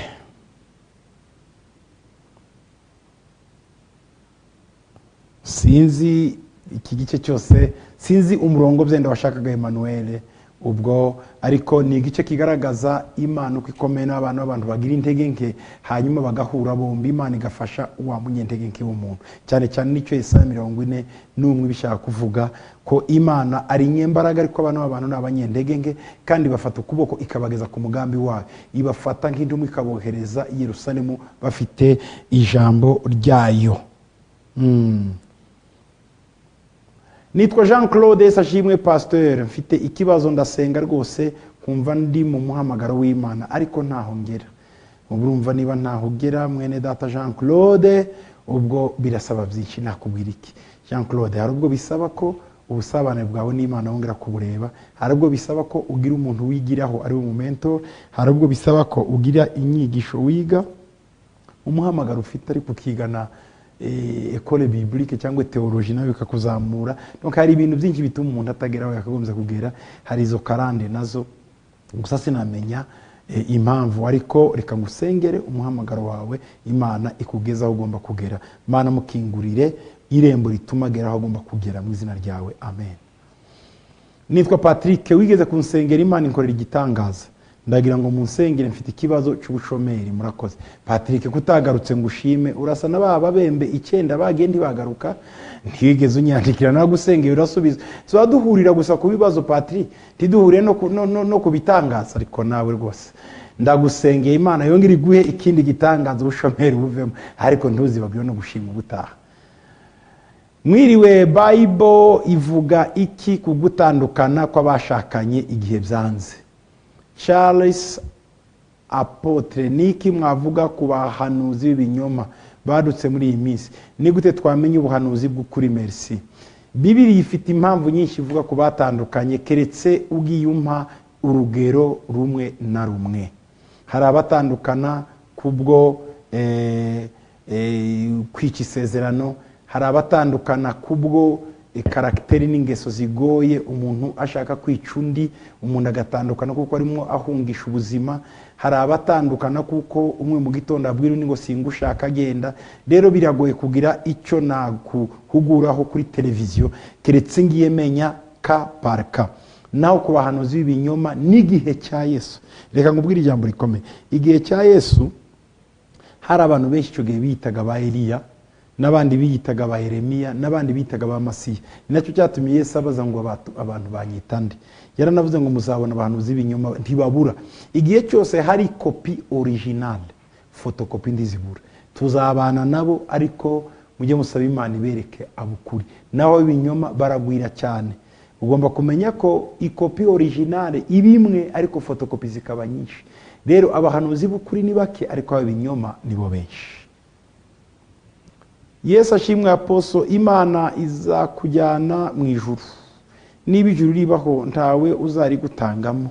Nitwa Sylvie, sengera muri ADPR Nyanza. Apostle, uri umukozi w'Imana utavangiye na hato. Ibyo bagusebya tukabyiteho kuko na Yesu niko bamugenje. Apostle, Imana izaguhemba. Imana ikomeze kwagure ku bwa benshi. Wahinduriye gukiranuka, nanjye ndimo nge ngukurikira kuri TV kuko sinduye Kigali. Ndagusaba ngo usengere Imana impindurira amateka impakazi kandi ikomeze inyubakira urugo rw'umugisha, amahoro n'ibyishimo, kuko wansengeye ngo Imana impe Yosefu wanjye, uzemera ibimwaro ikabikora. Wow, urakoze cyane kunyifuriza ijuru, tuzaribanemwo. Nanjye ndagusabira Sylvie tuzaribana. Murakoze cyane, Imana ikugiriye neza kandi nawe Imana ikwibuka iguhindura amateka. Urakoze cyane. Yesu ashimwe Apostle, nitwa Annette. Ku ijambo ry'Imana rivuga ngo nta babiri bagenda n'abadahuje. Birashoboka ko Imana yaguha umuntu utarakizwa uvuye mu bushake bwayo. We love you so much. Ariko Anne, Imana ni igicucu. Yonyine iravuga ngo babiri ntibajyana badahuje. Kuki yumva yaguha uwo mudahuje? Umwijima Bibiliya iravuga ngo n'umucyo bihurira. Beliyali na Yesu Kristo bihurira he? Hari umuntu ugendera amaranga mutima yakavuga ngo ni Imana yamubwiye. Ugomba kumenya ko hari inzira zitatima twumviramwe amajwi mu mutima wacu. Inzira ya mbere ni Imana icamo, iya kabiri ni Satani yicamo, iya gatatu ni amaranga mutima yacu. Ibyo byose abantu rero bakabyitiranya ngo ni Imana. Ndaguha urugero. Yesu yabajije Petero muri Matayo 16 torera ku murongo wa 18 gukomeza. Aravuga ngo abantu banyita nde? Petero arasubiza ngo uri Kristo umwana w'Imana. Yesu ahita amubwira ngo nima si nyama n'amaraso bigiyushuriye ngo ariko ni data wo mu ijuru. Nuvuga ko mu mutima wa Petero harimo umuyoboro Imana ivugiramo. Mu kanya gato Petero ngo Yesu ababwira ko adagiye Yerusalemu bakamubamba. Petero ahita avuga ngo ntibikabeho databuje. Yesu aramubwira ngo mva inyuma Satani. Wa mutima yanzira wa muyoboro Imana ari imaze kuvugiramo, Satani yahise acamo. Yesu yirukana Satani iciye muri yanzira. Hanyuma Yesu avuze iryo jambo, Petero arababara muri we, atangira kwibwira ibindi. Yesu aramubwira ngo ibyo ntibivuye ku Mana, ngo nibyo wibwira mu mutima wawe. No kuvuga ngo muri icyo gice cyonyine cya Matayo 16:18 hariya 16 gukomeza 14 na 18 urasanga ko mu mutima w'umuntu Imana ishobora gucamo, Satani agacamo amarangamutima. Uyu munsi ushobora gucishwamo n'Imana, ejo Satani gacamo, ariko kuko abantu bamenyereye bagira ngo byose ni Imana, ntibamenye ko uwo munsi ari amarangamutima yawe cyangwa ari Satani. Rero mugomba kuza mushishoza cyane mbere yo kuvuga ngo Imana yambwiye. Ntabwo Imana yaguha umupagani, ntibibaho. Iyo se ni Imana yahehe muri ya Mose 3:2 ngo abantu ndi bajyana batumvikanye, niko Bibiliya ivuga. Niryo jambo wari umaze gukotinga uvuze riri muri ya Mose 3. Rero umva rero mwene data, ntabwo Imana yabikora ibyo ngibyo, keretse hari misiyo ikomeye nk'iya Hosea, kandi sintekereza kuri Hosea cyangwa abandi benshi ba Hosea. Yesu ashimwe. Apostle nitwa Shalom Mushumba. Inyigisho zanyu ziramfasha cyane muri role model kuri nge. Nifuza kuvuga ubutumwa nkawe, nakora iki? Imana igiguha umugisha mwinshi. Nitwa Mediatrice. Mediatrice, kuki wifuza kuvuga ubutumwa nkanjye? Izina Mediatrice rinyeretse mbere na mbere ko umukobwa. Kuki ushaka kuba umuhungu? Wowe ware muri umukobwa. Ushobora kuba w'impano yawe atari kuvuga ubutumwa, ari ukungurira ishati nziza gusa naberwa nabuvuga naho gahabwa umugisha, cyangwa ugakontribuwa mu ngendo zivuga butumwa. Nge navuga ubutumwa, Imana ikakwandikaho babandi bose bakijwe kuko niwe wandihiye tike. Cyangwa ushobora kuba uririmba neza, umwuka w'Imana akamanukira. Cyangwa ushobora kuba wicaza abantu neza mu rusengero, pastor yavuga ubutumwa abantu bakagubwa neza. Ushobora yego kwifuza kuvuga ubutumwa, si bibi kandi uzabivuge rwose, ariko banza ahubwo tubaze Imana impano yawe ni iyihe, uyikoreshe neza, hanyuma Imana izagufasha. Yego kuvuga ubutumwa nkanjye ugomba kuba waraciye mu byago n'ibibazo naciyemo, ntugira ngo birizana. Success gutera imbere biterwa n'iki? Gutera imbere n'ibyo abantu babona, ariko ibibazo umuntu yaciyemo ni bitaboneka. Abantu babona kandi gato ko hejuru gusa, bakavuga ngo uyu muntu arakomeye, ariko ntuzi ibyo yaranyuze mu Mediatrice. Umuntu aca muri byinshi kugira ngo azagera ahantu. Nizere ko Yesu yaravuze ngo si gikombe nanywereho mwakinyweramo, bavuze ngo tuzicare iburyo bwawe n'ibumoso bwawe. Anyway, gusa ndagusabira Imana impano yawe yityaze, yikarishye, uzabashe gukora ibirenze ibyo gitwaza akora. Mwiriwe neza Apostle, nitwa Ndakize. Nifuza yuko wansengera nkarushaho kwaguka mu buryo bw'umwuka no mu buryo bufatika. Murakoze, be blessed. Nibutse ijambo riri muri Yohana 3:2 ngo mukundwa ndakwifuriza kugubwa neza muri byose nkuko umutima waguwe neza. Urumva mu mwuka no mu mubiri ndabigusaba Imana ikugiriye neza. Ndakize. Turabakurikiye kandi Imana ibaho umugisha. Bande titwakumenye ariko urakoze kudukurikira anyway aho uri hose kuri mudasobwa cyangwa kuri Facebook. Ndagukunda cyane kandi njya ngusengera, ariko ikinshimiye cyane nuko nahinduye church. Sengera ubu Imana iguha umugisha. Nitwa Jane wahinduye church byenda kubera kwimuka kure, amikoro cyangwa umugabo cyangwa abana bagutwaye kure, ariko Jane nta Imana iguha umugisha, turagusengera. Yesu nashimwe. Nitwa Ngenzi Jano. Imana iguha umugisha kubwo gukomeza kutubera umubyeyi utarambirwa mu kutuyobora inzira nzima. None nagira ngo nsengere Imana inkure mu gihirahiro, ingirire neza, igiraho inkura naho ishyitsa. Murakoze, Imana ibaho umugisha. Byakire Jano, Imana yumve gusenga kwawe. Yesu nashimwe. Ni fidele. Shimiye Imana kuko yankirije umugore yarababajwe n'umubiri, ariko Imana yaratsinze. Amen. Imana ihabwe icyubahiro ko yagukirije uwo mufasha mwiza yaguhaye. Shalom Apostle, dufite icyifuzo cya visa cy'abana babiri. Turabakunda, God bless you. Ni SP. Sinzi niba warayibonye cyangwa utarayibona, sinzi niba warasabye utarasabye, ariko nongeye kugusabira ngo Imana yuve gusenga kwawe. Muraho Apotre, Yesu ashimwe. Ngende umunyamakuru wize itangazamakuru, ariko numva nifuza gukorera radio cyangwa TV ya Gikristo kuko ndakijwe. Mwamfasha nkakorera authentique ko nyikunda. Nibyo nsaba Imana kandi namwe mbasaba murakoze. Urakoze cyane munyamakuru utavuze izina ryawe. None se mu mwuka ndavuga ngo urinde, uri he, utuye hehe? Uzaza urebe kuri Radio Authentique, TV Authentique, uvugane nabo. Aho ngaho hari icyo bakubwira. Uzi biro yabo aho ikorera, hari ubuyobozi bwaho buzagufasha bareba niba koko bakeneye umunyamakuru ubwo mwabivuganaho. Yesu ashimwe. Munsabire Uwiteka ndwanira intambara ndimo. Imana izabana nawe, izagufata ukuboko kandi izakurinda. Umwaka mwiza papa wacu. Nitwa Claudette, ikiganiro turagikunda cyane. Yesu abaho umugisha. Urakoze Claudette, Imana ikugire neza. Nitwa Ntwali, nagira ngo mbasabe kunsengera. Sinkunda gusenga. Murakoze. Ngusengere wewe wicaye, ariko ntwa ibyo ni ibiki? Nsenge wewe wicaye? No, ibyo ntibishoboka. Dusenga kuko niwe ufite ikibazo kandi wewe ariko Ntwali, ndagusaba ngo Imana iguhe umwuka w'amasengesho. Ndagusengeye kugira ngo nawe uzisengere. Okay Ntwali. Mwiwe munsengera Imana inyubakira urugo rwarasenyutse kandi mfite inda irengeje iminsi 6. Munsengera Imana impe kuruhuka amahoro. Murakoze. Nitwa Diane Musoni. Diane Musoni, Imana ikubakira urugo kandi umwana avuke neza mu izina rya Yesu. Amen.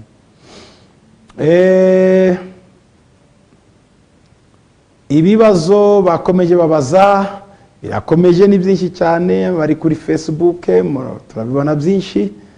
Yesu ashimwe. Ese umuntu yabatizwa gute mu mwuka no mu muriro?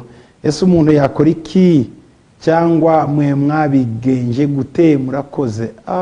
Ese reka nkurebere muri Luka 11 ku murongo wa 13. Hari akajambo keza kagufasha kuko nanjye karamfashije. Luka 11 ku murongo wa 13. Reka ngwereke duhere ku 11. Mbese ninde muri mufite umwana yamusaba umutsima akamuha ibuye? Luka 11:11. Cyangwa ifi akamuha inzoka? 12. Cyangwa yamusaba igi akamuha skoropiyo? 13. None se ko muzi guha abana banyu byiza kandi muri babi, so mu ijuru ntazarushaho rwose guha umwuka wera abamusabye? Wow, nuko bisaba Imana. Genda ugifate nk'icyifuzo ngo Mana gusabye umwuka wera. Ngo tuzi guha abana bacu byiza, badusaba umutsima ntitubahibuye, badusaba igi ntitubahe skoropiyo inzoka. Twe tuzi kubaha ibyiza. Ngo data we ndazaduha umwuka wera kubasaba? Bisabe. Ikindi ni ukubana n'abawuvuga kuko urukwi rumwe rukongezwa n'izindi. Iyo uri kumwe n'abavuga mu ndimi buzuye umwuka wera, nawe urawuzura byange bikunde.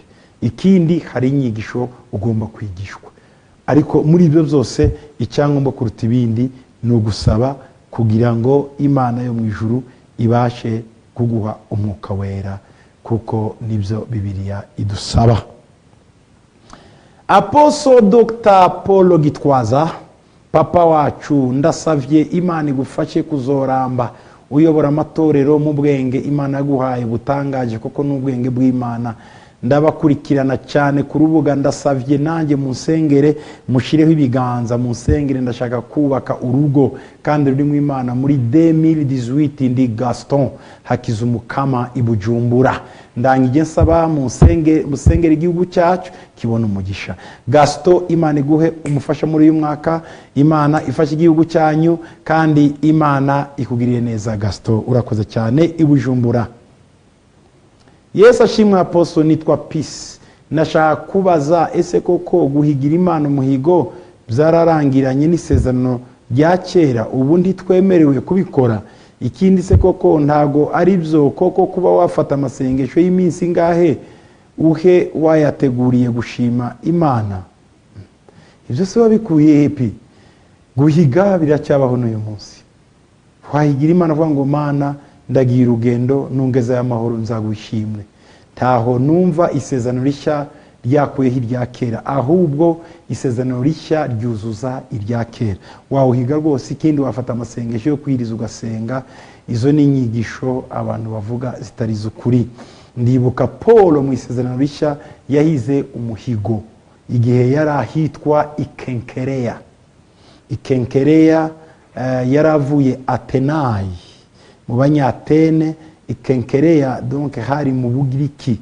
Bugiriki bwari bufite amaprovensi abiri akomeye. Mu majyaruguru bitaga Makedoniya n'ibi Filipi, mu majyepfo yitwaga Kenkeriya.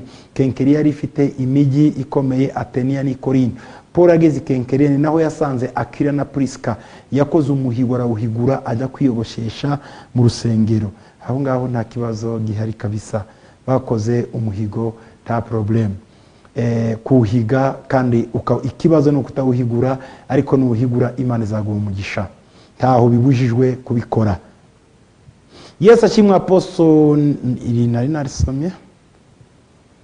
Mwiriwe, nitwa Sandrine, ndasaba mu nsengero umuryango wanjye uhindurirwa amateka.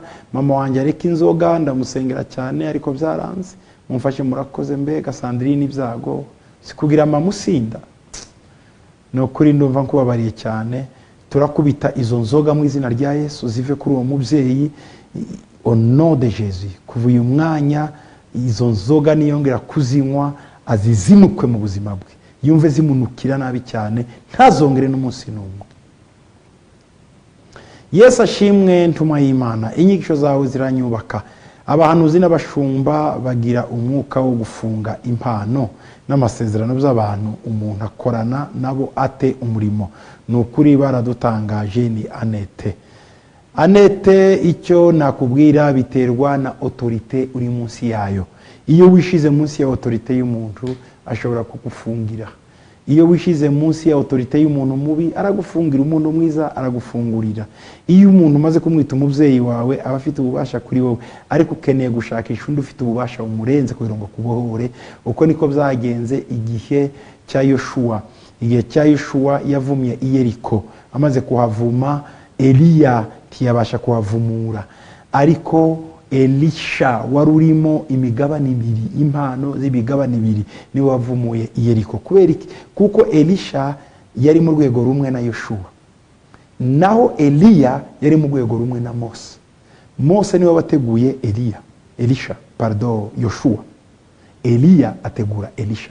Uwagomba kuvumura ibyo Mose, ibyo Yoshua yakoze, n'undi wari mu rwego rwe ariko ufite amavuta y'inshuro ebyiri, niwe twita Elisha. Hari ubwo ushobora kuba munsi ya autorite y'ubushobozi bw'umuntu udakiranuka. Icyo gihe ibyo kwaturiye bibaho. Ugomba kureba rero ninde uri hejuru mu bubasha kuri wowe. Ibyo rwose Imana igufashe. Ndetse kimwe Apotre wansobanura aho umugore Kayini yashatse yavuye. Blaze. Ikindi mufashe Aaron nitunga mu buryo bw'amasengesho n'ubushobozi. Murakoze. Umugore wa Kayini ntaho Bibiliya itubwira yeruye aho yavuye, ariko ni ibintu byumvikana. Icyo gihisi yari gituwemo na famiye imwe, yarongoye mushikiwe, kuko icyo gihe ntibyari bibujijwe. Byaje kubuzwa kurongora abo mu miryango nyuma y'imyaka ibihumbi bibiri, igihe Abisirayeli bari bavuye muri nyuma y'imyaka ibihumbi 4, mbabarire, Abisirayeli bavuye mu Giputa. Kuva igihe cya Adamu ukazageza igihe cya Abrahamu, icyo gihe abantu bari bakirongora bene wabo, kuko Sara yari mushiki wa Abrahamu. Sara bari bahuje se ariko ba nyina batandukanye. Uwo yari mushiki we, ni nacyo cyatumye avuga ngo ni mushiki wanjye kuruta uko yamwita umugore we. Rero Abisirayeli bavuye mu butayu, bavuye muri Egiputa, amategeko y'Imana ku musozi Sinayi niho Imana yababwiye mu Balewi kutongera gushakana mu miryango. Icyo gihe rero Kayini yarongoye mushiki we. Ikindi waruvuze gufasha nitunga, twaramusengeye kandi turimo turamufasha. Abantu benshi babihagurukiye, nitunga turamusengera twese kandi tumufite mu masengesho turizera ko Imana izamugirira neza. Urakoze kubwo mutwaro Blaise.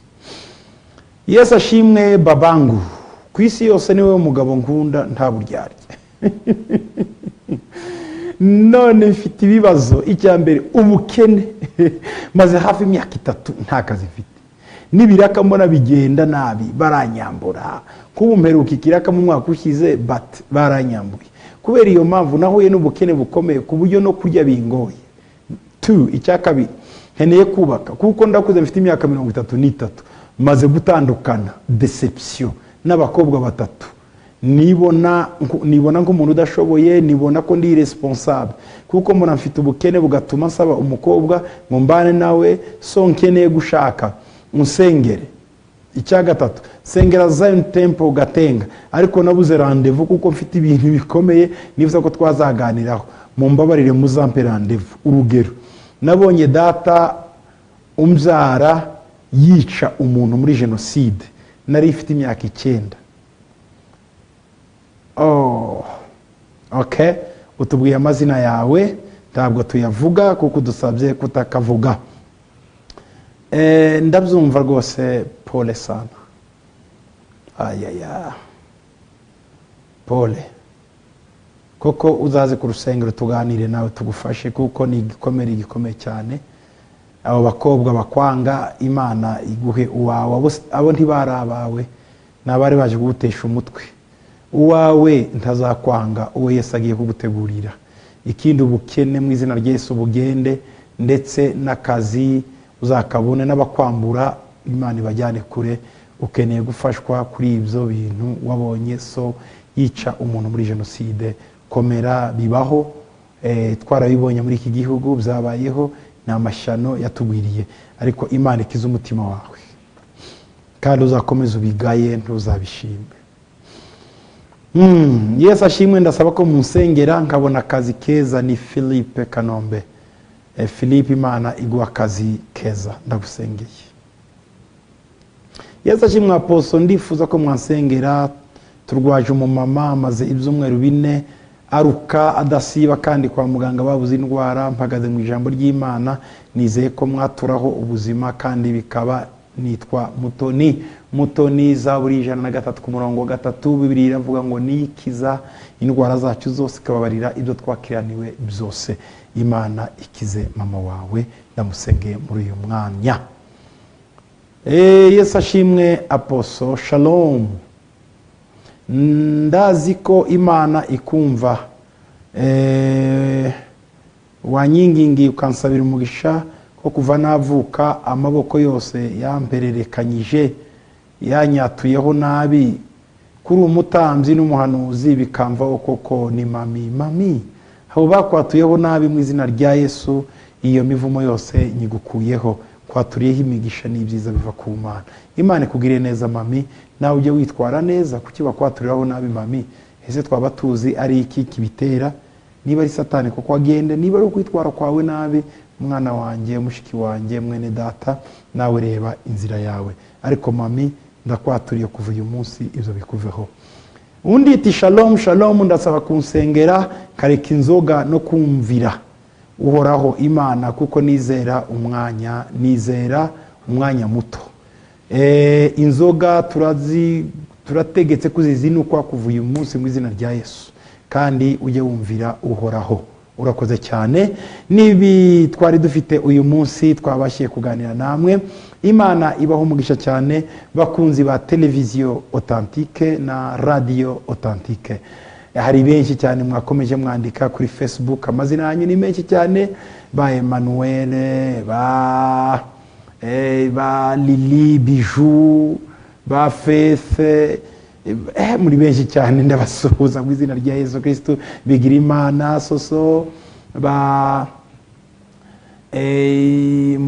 Mugema Christine, ndakomeza mbabona muri benshi cyane. Ndabona Gilles, ndabona nanone Christy Tome, ndabona nanone Pamela Mugisha. Muri benshi kuri Facebook uyu mwanya muri mukurikira. Judith, ndabona muri benshi cyane ba Judite Rusagara, ba Polo Biganiro, muri benshi. Imana ibaho umugisha cyane kuba mwabashije kwandika no kujya kuri Facebook mukurikirana.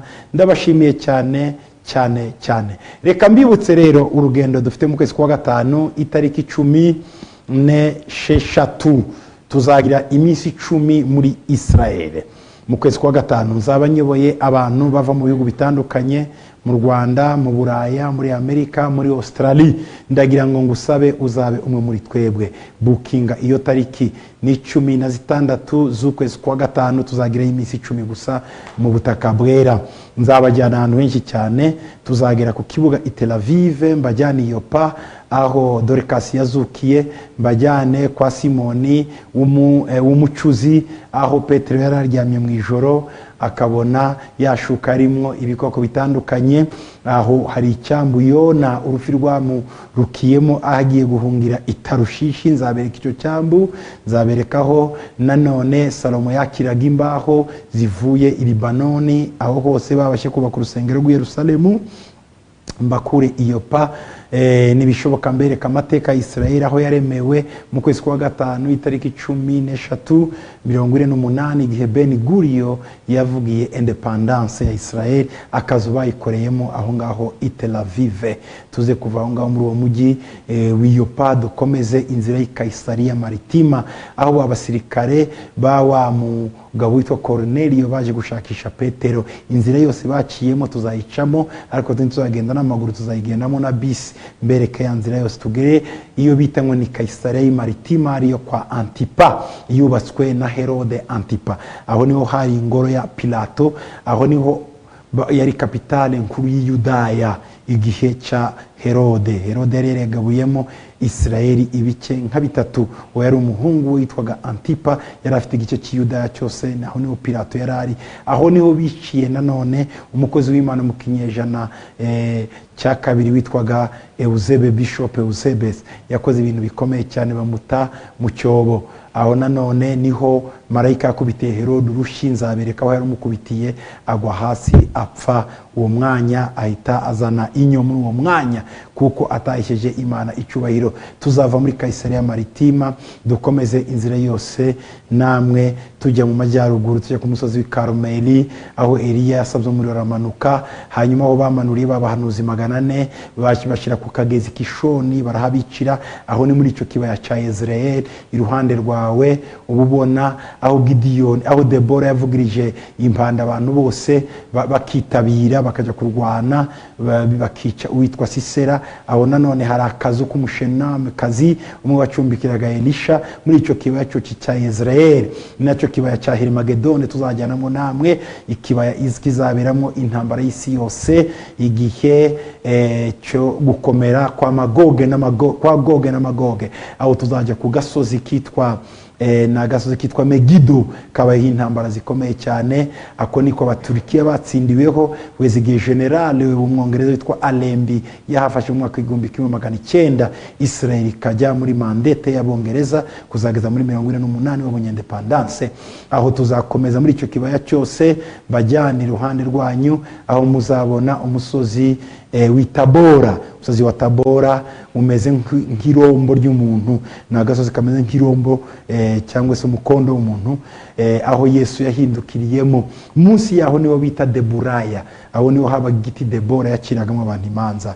Iruhande rwaho hari akagi kitwa Naine, aho Yesu yazuriye wa mwana w'umuhungu bari umupfakazi aramuzura.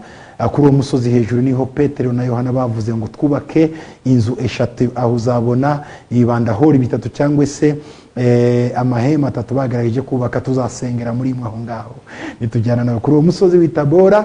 Nanone tuzakomeza tujya i Nazareti aho Yesu yakuriye, aho yabaye. Tuzakwereka inzu ya Yosefu n'iya Mariya, aho Mariya yahuye na marayika akanezerwa akavuga ngo bibe uko ubishaka. Aho uzahabona ibuye Mariya yabagamo kuko babaga mu buvumo icyo gihe.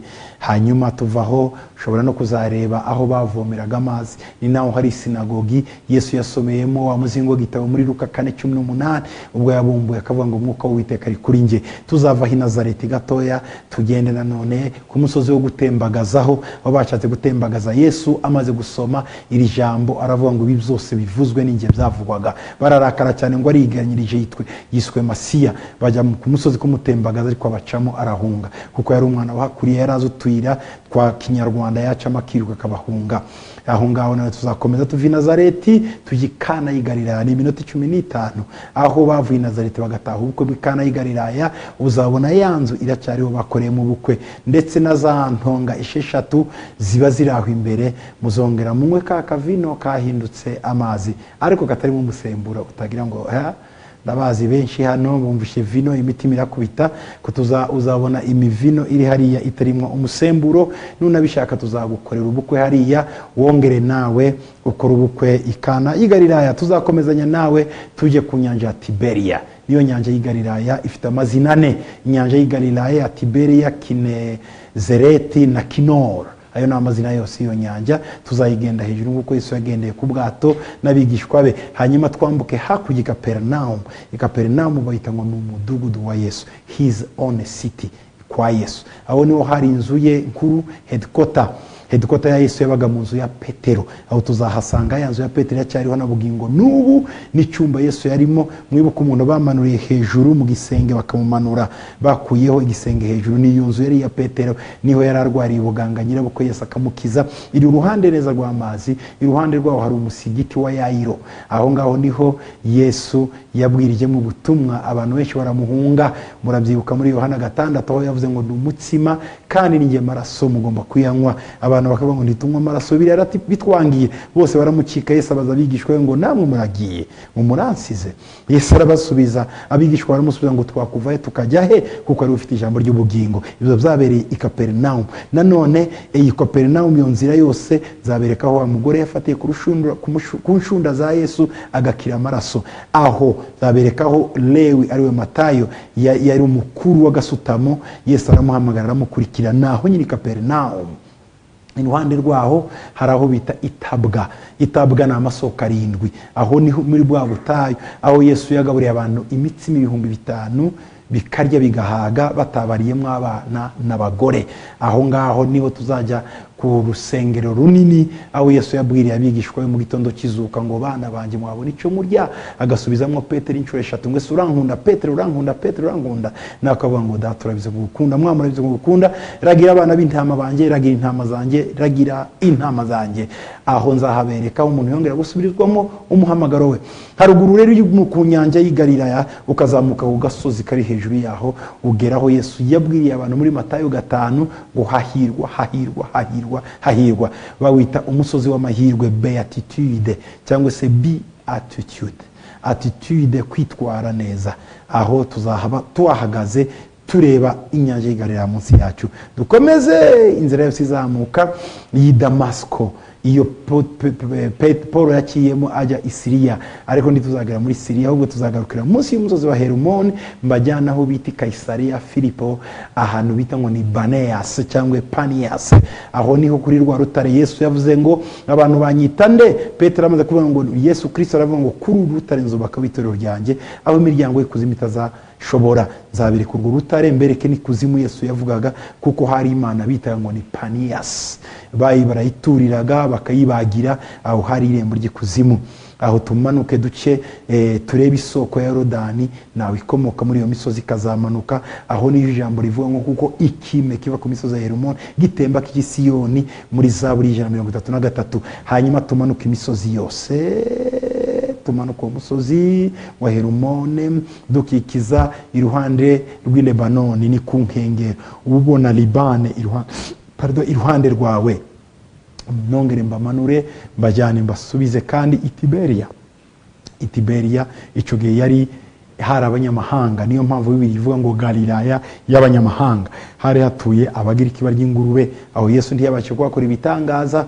Tuzabajyana hitwa kurusa ni hahandi nanone umuntu yarimo abadayimoni benshi cyane, Yesu akamwirukanamo abadayimoni bakamuvamo bakajya muri za ngurube zikamanuka zigwa mu nyanja. Kurusa aho hajya kuvaho itorero rikomeye cyane, wa muntu warimo abadayimoni yakoze itorero rikomeye, ababishopu b'imijyi 10 iyo bita ngo ni Decapole, aho nzahabageza. Kurusa nongere mbajyane aho ni ku misozi y'Ibashani, ahaba inka kuri wa musozi w'Ibashani. Bibiliya itubwiraho barahororera cyane. Muri ibyo bice niho habaga umwami witwa Ogi babashije kwica. Nanone hakurya yaho niho bene Manasi bari mu majyepfo, niho bene Rubeni bari ndetse n'igice cyo kwa Gadi basigaye hakuno Yorodani, abandi barinjira. Kuri iyo misozi yose y'Ibashani nzayibereka, tuze kumanuka tubona imisozi y'Gilibowa hakurya yacu. Imisozi y'Gilibowa niho Sawuli na Yonatani baguye, aho birivuga muri Samweli wa 2 rw'intwari ziguye ukubiri kandi ziguye ku misozi miremire y'Gilibowa. Yari imisozi barwaniyeho n'Abafilisitiya igihe cya Yonatani na Sawuli. Dukomezanye namwe tumanuka, tugende duce i Samariya, tumanuke tugende tugere mu majyepfo Yeriko, ariko duciye mu kibaya cy'Gilugari, tumanuke mu butayu hitwa Kasel Yahuda. Aho niho Yesu yabatirijwe muri Yorodani. Ya Yorodani aho Yesu yabatirijwe niho Yoshua yambukiye n'isanduku ry'isezerano. Aho niho Eliya yatandukaniye na Elisha hakuno yaho. Aho mu misozi yaho yo hakurya niho Mose yapfiriye, mu misozi y'Peor, ariyo misozi y'Ipisiga, aho muri iyo misozi ya Jordania. Nanone tuzakomeza aho hose tuhavuye tujye mu mujyi w'Yeriko, aho muzabona bya bisika byaguye hasi, bya bihome bigize imyaka 4,000 uzabyirebera n'amaso yawe. Mbereke n'isoko Elisha yaminjagiyemo amazi agahumuka, abantu b'Yeriko bakaba bazima. Tuzabereka kwa Zakayo, igiti cya Zakayo yuriyeho akabona Yesu. Iyo bageze aho wibuka byinshi cyane.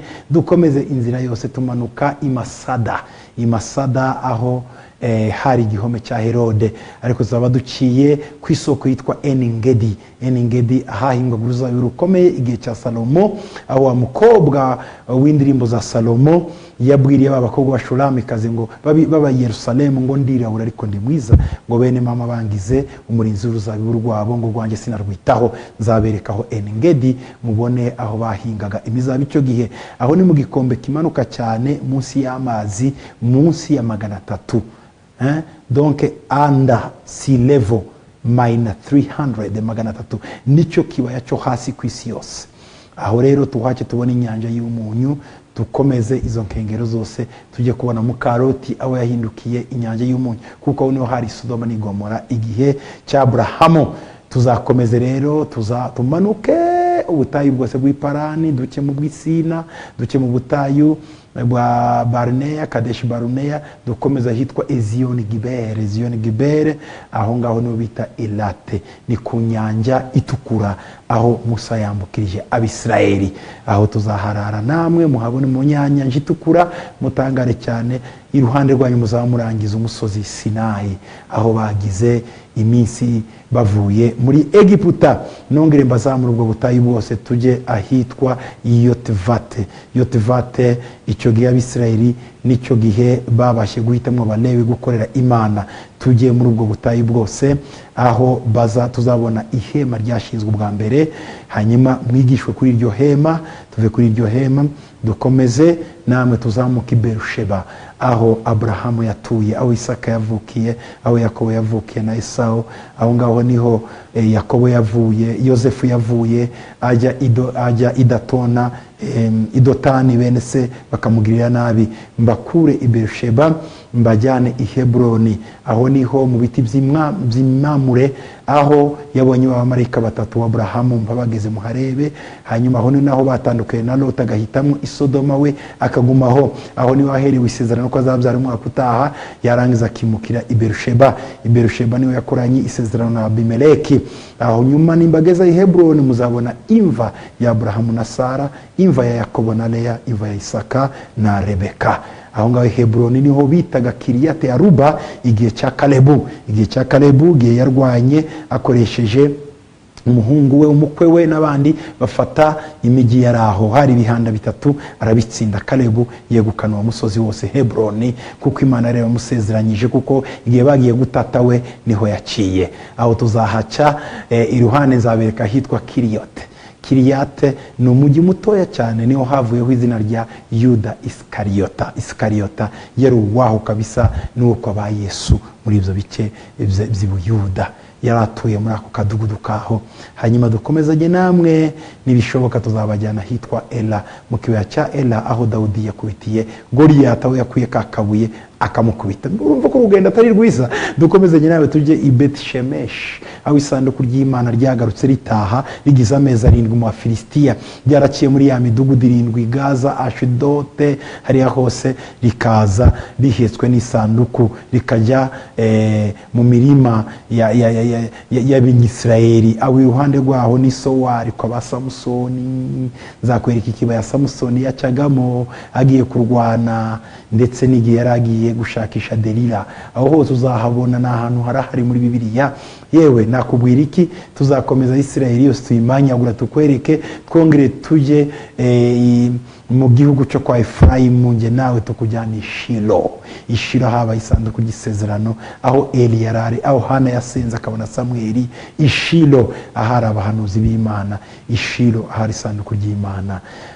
Nakubwira iki, kujyana i Yerusalemu. Yerusalemu zagucisha ku musozi bita Mount Spokos.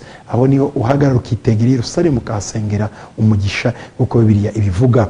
Hanyuma kujyana ku musozi wa Elayon ni Betfage. Ujye hahandi bazi turiya ya ndogobe. Dukomezanye nawe ku musozi wa Elayon, tumanuke ya nzira yose batanditsemo imyenda bashiramo n'imikindo, Yesu ayigenderaho, tugera hitwa Galukanta. Galukanta na hahandi Yesu yarize areba Yerusalemu, ngo Yerusalemu we, iyo wibuka igihe wagendereye. Munsi ya Galukanta ni Getsemani, aho Yesu yarayarira ijoro ryose, hanyuma itorero akaribyara. Aho i Getsemani tuzaba turi mu kibaya cy'Kidrone. Ikibaya cy'Kidrone, aho niho Shemayi yari yarabwiwe kutazambuka igihe cya Salomo, ahambutse arapfa. Icyo kibaya cyose kirakomeza kikazagira mu kibaya cya Hinomu, aricyo bita ikibaya cy'amarira cy'agahinda, aho Dawudi yavuga ngo nubona cyo mu gikombe cy'igicucu cy'urupfu, nicyo kibaya. Nanone ukomeje muri icyo kibaya cya Hinome, uragenda ukazagera ahitwa Solowamu, aho yampumye yagiye kwiyogereza mu maso igahumuka. Aho rero ubure umugwa wa Dawudi iruhande rwawe. Ndetse aho Zakariya yari yarashyizemo imiyoboro y'amazi, nako Ezekiyeli yashyizemo imiyoboro y'amazi, aho hose bahita Igihoni.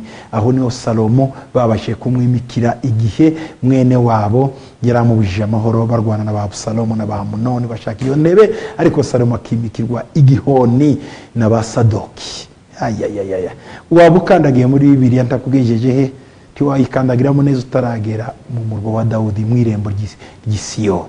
Irembo ry'Isiyoni iyo uhageze uhasanga inanga ya Dawudi aho yaririmbiraga. Aho iruhande hari icyumba cyo hejuru, icyo basengeyemo Yesu n'abigishwa we mbere ya Pasaka bakakiriramo. Ni nacyo abigishwa buzuriyemo Umwuka Wera. Muri iyo nzu niho Dawudi bamuhambye. Igihe Petero yavugaga ubutumwa, yabuvugiraga hejuru y'imva ya Dawudi ngo Dawudi wanyu aracyahambwe n'uyu munsi, ngo ariko Yesu yarazutse. Haleluya. Bituma abantu ibihumbi byinshi bakizwa bamenya Imana. Muri uwo mujyi wa Yerusalemu zabacisha mu marembo atandukanye. Tuzazenguruka duce mu irembo ry'intare, ari ryo rembo batereyemo Stefano amabuye, akavuga ngo ndabona umwana w'Imana ahagaze. Aho ngaho iruhande hari ikidendezi cy'Betesda, aho wa muntu yaragize imyaka 38 yarabuze umuterera mu kidendezi, Yesu akamufata ukuboko akamukuramo. Tuzazenguruka aho hose mu mujyi wa Yerusalemu, bacishe mu marembo y'i Damasko. Iyo ugeze mu irembo ry'i Damasko ubugeze aho bita Igolgota. Yesu bamubambye mu nzira y'i Damasko, aho abagenzi benshi batambukaga. Aho niho hari agasozi bita Nyabihanga ubukareba, ariko yabambiwe hasi muri iyo nzira. Iruhande rwaho niho hari imva irangaye kugeza uyu munsi. Yesu yayinjiye mu ikinza ayisohokamo ikinze. Na n'uyu munsi iyo mva nta gufwa ririmo, yakinguwe n'imbaraga z'ijuru. Aho ngaho tuzaba turi ahantu hakomeye cyane, aho tuzasangira nawe igaburo ryera. Niturangiza kuva aho hantu, mwene data, nakubwira iki, Israeli tuzaba tumaze kwizenguruka mu magambo magufi. nubyifuza tuzajya no kumva ya Lazaro i Betaniya. Lazaro bamwita Azariya mu cyarabu, bamwita ngo nimva ya Azariya, ariko nimva ya Lazarus cyangwa Azariya, n'amazina amwe. aho hose tuzahareba, tuzahaca nibura amasite 58 tuzazengurukamo mu minsi 10. ndagusaba ngo ntuzacikwe muri urugendo usaba dufitanye nge nawe rujya Israeli. Imana ibaho umugisha bakunzi ba televiziyo Authentique na radio Authentique. Itariki 16 z'ukwa gatanu uzandike muri kalendari yawe. Imana iguhe umugisha. Reka dusenge. Ugira neza Mana, urahambaye. Ndagushima kuri igitangazo. Urakoze kudukunda. Ndasabira umugisha bankurikiye bose kugeza aya masaha. Abicaye kuri televiziyo yawe uyu mwanya bakurikira ijambo, ibyo tuvuga byose ndagira ngo Mana wigaragaze, kuboko kwawe kwiza kube kuri we. Buri muntu wese ukurikira umugiriye neza. Reka iri joro kuba ari mu migabane iri mu ijoro barane nawe, abakiri ku manywa birigwane nawe. Icyubahiro kibe cyawe mu izina rya Yesu Kristo umwami wacu, amen. Murakoze cyane, bye bye, tuzasubira. Imana ibahe umugisha.